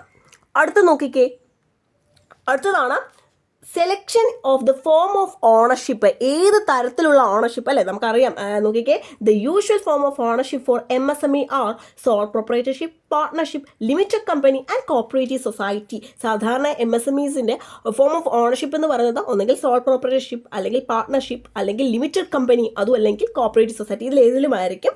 ഇത് എന്തിനെ ഡിപ്പെൻഡ് ചെയ്ത് നിൽക്കും ചോദിച്ചു കഴിഞ്ഞാൽ ആ ഒരു എൻ്റർപ്രൈസിൻ്റെ സൈസ്, ടൈപ്പ്, പർപ്പസിനെയൊക്കെ ഡിപ്പെൻഡ് ചെയ്ത് നിൽക്കും. അതേപോലെ തന്നെ ഏറ്റവും അപ്രോപ്രിയേറ്റ് ആയിട്ടുള്ള ഫോം ഓഫ് ഓണർഷിപ്പ് തന്നെ എന്ത് ചെയ്യണം, എടുക്കേണ്ടതായിട്ട് ഉണ്ട് എന്നുള്ളതാണ്. അടുത്ത് നോക്കിക്കേ, നെക്സ്റ്റ് സെലക്ഷൻ ഓഫ് ലൊക്കേഷൻ ആണ്. അപ്പോൾ ആദ്യം എന്തായിരുന്നു പഠിച്ചേ, ഇപ്പം തന്നെ പഠിച്ചു പോകുക. ആദ്യം എന്താണ്, selection of activity or service അല്ലേ, ആക്ടിവിറ്റി അല്ലെങ്കിൽ സർവീസ് സെലക്ട് ചെയ്യുക. 2 പ്രൊഡക്റ്റ് സെലക്ട് ചെയ്യുക. 3 മാർക്കറ്റ് സർവേ കണ്ടക്ട് ചെയ്യുക. അതിനുശേഷം എന്ത് ചെയ്യുക, ഒരു ഫോം ഓഫ് ഓണർഷിപ്പ് സെലക്ട് ചെയ്യുക. ഇനി 5ാമത്തെ പോയിന്റ് ആണ് സെലക്ഷൻ ഓഫ് ലൊക്കേഷൻ. ലൊക്കേഷൻ എന്ത് ചെയ്യുക, സെലക്ട് ചെയ്യുക എന്നുള്ള അല്ലേ. അപ്പോൾ നോക്കിയത്, enterprise can be set up in a designated industrial area where infrastructure facilities are available. Infrastructure facilities ലഭ്യമാകുന്ന ഇൻഡസ്ട്രിയൽ ഏരിയാസിൽ സെറ്റപ്പ് ചെയ്യാം. അല്ലെങ്കിലോ and is near to the market identified അല്ലേ, നമ്മൾ അതായത് നമ്മൾ നമ്മുടെ ഒരു ടാർഗറ്റ് മാർക്കറ്റ് ഉണ്ട് അല്ലേ, ആ ഒരു മാർക്കറ്റിനോട് അടുത്തായിട്ട് നിൽക്കുന്ന ഏതെങ്കിലും ഒരു ഇൻഡസ്ട്രിയൽ ഏരിയ. അല്ലെങ്കിലോ it can also be set up in any other area depending upon the nature of the activity and local municipal rules. Local municipal റൂൾസും അതുപോലെ തന്നെ നമ്മുടെ ആ നേച്ചർ ഓഫ് ആക്ടിവിറ്റിയും ഡിപ്പെൻഡ് ചെയ്ത് ഏത് ഏരിയയിൽ വേണമെങ്കിലും നമുക്ക് ബിസിനസ് സ്റ്റാർട്ട് ചെയ്യാവുന്നതാണ്. അടുത്ത് നോക്കിക്കേ, സെലക്ഷൻ ഓഫ് ടെക്നോളജിയാണ്. Once the product is finalised, ഏത് പ്രൊഡക്റ്റാണ് പ്രൊഡ്യൂസ് ചെയ്യേണ്ടതെന്ന് ഫിക്സ് ആക്കി കഴിഞ്ഞാൽ a process technology has to be selected. നമ്മൾ ആ ഒരു ടെക്നോളജി എന്ത് ചെയ്യേണ്ടതായിട്ടുണ്ട്, സെലക്ട് ചെയ്യേണ്ടതായിട്ടുണ്ട്. For some complex products process technology has to be important. ചില കോംപ്ലക്സ് പ്രൊഡക്ട്സിന് നമ്മൾ എന്ത് ചെയ്യേണ്ടതായിട്ടുണ്ട്, ടെക്നോളജി നമ്മൾ ഇമ്പോർട്ട് ചെയ്യേണ്ടതായിട്ടുണ്ട്. എന്നാൽ ചില കേസസിൽ നമ്മൾ എന്ത് ചെയ്യേണ്ടതായിട്ടുണ്ട്, in other cases appropriate technology can be bought from the Council of Scientific and Industrial Research and Defense Research Labs. ഇത്തരത്തിലുള്ള ലാബ്സിൽ നിന്ന് നമ്മൾ എന്ത് ചെയ്യേണ്ടതായിട്ടുണ്ട്, വാങ്ങേണ്ടതായിട്ടുണ്ട്. അടുത്ത് നോക്കിക്കേ, അസർട്ടൈൻമെൻറ്റ് ഓഫ് ഇൻപുട്സ് റിക്വയർഡ്, നമുക്ക് ആവശ്യമായിട്ടുള്ള ഇൻപുട്സ് അസർട്ടൈൻ ചെയ്യുക അല്ലേ. നോക്കിക്കേ, the next step consist of ascertaining the inputs required for setting up an enterprise. ഒരു എൻ്റർപ്രൈസ് സെറ്റപ്പ് ചെയ്യാൻ നമുക്ക് ആവശ്യമായിട്ടുള്ള ഇൻപുട്സ് അസർട്ടൈൻ ചെയ്യുകയാണ്. നോക്കിക്കേ, എന്തൊക്കെയാണ് ആവശ്യമുള്ളത് നോക്കിയാൽ, land, building or shed, machinery and equipment, raw materials, power and water, skilled man power, capital. പ്രത്യേകിച്ച് എക്സ്പ്ലെയിൻ ചെയ്യേണ്ട കാര്യമില്ല. ഒരു ബിസിനസ് ഒരു എൻ്റർപ്രൈസ് സെറ്റപ്പ് ചെയ്യാൻ ആവശ്യമായിട്ടുള്ള ഇൻപുട്ടുകളാണ് ഇതൊക്കെ. അടുത്ത നോക്കിക്കേ, പ്രിപ്പറേഷൻ ഓഫ് പ്രോജക്റ്റ് റിപ്പോർട്ടാണ്. Preparation of project report. An entrepreneur has to establish the economic viability and technical feasibility of the enterprise through a project report. അതായത് ഒരു ഓൺട്രപ്രണർ അദ്ദേഹത്തിൻ്റെ എൻ്റർപ്രൈസിനെ സംബന്ധിച്ചുള്ള എക്കണോമിക് വയബിലിറ്റിയും ടെക്നിക്കൽ ഫീസിബിലിറ്റിയും ഒക്കെ പ്രോജക്റ്റ് റിപ്പോർട്ടിലൂടെ എസ്റ്റാബ്ലിഷ് ചെയ്യേണ്ടതാണ്. അപ്പോൾ ഇദ്ദേഹത്തിന് ഇത്തരത്തിലുള്ള ഇതെന്തിനു നോക്കി, it helps him to obtaining finance, power, registration, raw materials and other resources. അതായത് finance, power, registration, raw materials, മറ്റ് റിസോഴ്സസ് ഒക്കെ ലഭിക്കാനായിട്ട് അദ്ദേഹത്തെ ഇത് സഹായിക്കും എന്നുള്ളതാണ് ഇത്തരത്തിൽ പ്രോജക്റ്റ് റിപ്പോർട്ട് പ്രിപ്പയർ ചെയ്യുന്നത്. MSME development institutes and DICs assist him in preparing the project report. ഇത്തരത്തിലുള്ള പ്രോജക്റ്റ് റിപ്പോർട്ട് പ്രിപ്പയർ ചെയ്യാൻ വേണ്ടി അദ്ദേഹത്തെ ആര് ഹെൽപ്പ് ചെയ്യും? MSME ഡെവലപ്മെൻറ്റ് ഇൻസ്റ്റിറ്റ്യൂട്ട്സും DICസും ഒക്കെ അസിസ്റ്റ് ചെയ്യും എന്നുള്ളതാണ്. അടുത്തതാണ് അറേഞ്ച്മെൻറ്റ്സ് ഓഫ് ഫിനാൻസ്. നോക്കിക്കേ, arrangements of finance. The entrepreneur has to follow certain procedures to arrange finance from financial institutions. Financial ഇൻസ്റ്റിറ്റ്യൂഷൻസിൽ നിന്ന്, അതായത് ധനകാര്യ സ്ഥാപനങ്ങളിൽ നിന്ന് ഫിനാൻസ് അറേഞ്ച് ചെയ്യാൻ വേണ്ടി certain procedures ഫോളോ ചെയ്യേണ്ടതായിട്ടുണ്ട്. There are a number of financial agencies like banks, state financial corporations which provide long, medium and short-term loans to MSMEs. അതായത് MSMEസിന് short, medium, long time loans ഒക്കെ provide ചെയ്യാൻ വേണ്ടി self financial കോർപ്പറേഷൻസും ചില ബാങ്കുകളും ഒക്കെ ഉണ്ട് എന്നുള്ളതാണ്. അപ്പോൾ അത്തരത്തിലുള്ള ഒരുപാട് ഫിനാൻഷ്യൽ ഇൻസ്റ്റിറ്റ്യൂഷൻസ് അല്ലെങ്കിൽ ഫിനാൻഷ്യൽ ഏജൻസീസ് ഉണ്ട് എന്നുള്ളതാണ്. ഇനി നോക്കിക്കേ, ഏറ്റവും ലാസ്റ്റ് പോയിന്റ് ആണ് രജിസ്ട്രേഷൻ എന്ന് പറയുന്നത്. നോക്കിക്കേ, The government of India has provided various schemes for development of MSME. MSMEയുടെ ഡെവലപ്മെൻറ്റിന് വേണ്ടി ഒരുപാട് schemes government of India provide ചെയ്തിട്ടുണ്ട് എന്നുള്ളതാണ്. In order to avail the various schemes, it is necessary to register the unit with the District Industries Department by filling an entrepreneur memorandum. നോക്കിക്കേ, അതായത് ഒരുപാട് schemes ഉണ്ടെന്ന് പറഞ്ഞു. അപ്പോൾ ഇത്തരത്തിലുള്ള സ്കീമുകളൊക്കെ തന്നെ ലഭ്യമാകാൻ വേണ്ടി എന്ത് ചെയ്യേണ്ടതായിട്ടുണ്ട്? അത് കമ്പൽസറി ആയിട്ട് രജിസ്റ്റർ ചെയ്യേണ്ടതായിട്ടുണ്ട് എന്നുള്ളതാണ്. അത് ആരുമായിട്ട്? ഡിസ്ട്രിക്ട് ഇൻഡസ്ട്രീസ് ഡിപ്പാർട്ട്മെൻറ്റുമായിട്ട്. അതായത് ഒരു ഓൺട്രപ്രണേഴ്സ് മെമ്മോറാണ്ടം ഫയൽ ചെയ്തുകൊണ്ട് അല്ലെങ്കിൽ ഫില്ല് ചെയ്തുകൊണ്ട് ഡിസ്ട്രിക്ട് ഇൻഡസ്ട്രീസ് ഡിപ്പാർട്ട്മെൻറ്റുമായിട്ട് എന്ത് ചെയ്യേണ്ടതായിട്ടുണ്ട്? രജിസ്റ്റർ ചെയ്യേണ്ടതായിട്ടുണ്ട് എന്നുള്ളതാണ്. എങ്കിൽ മാത്രമേ ഇത്തരത്തിലുള്ള സ്കീംസ് ഒക്കെ ലഭ്യമാകത്തുള്ളൂ.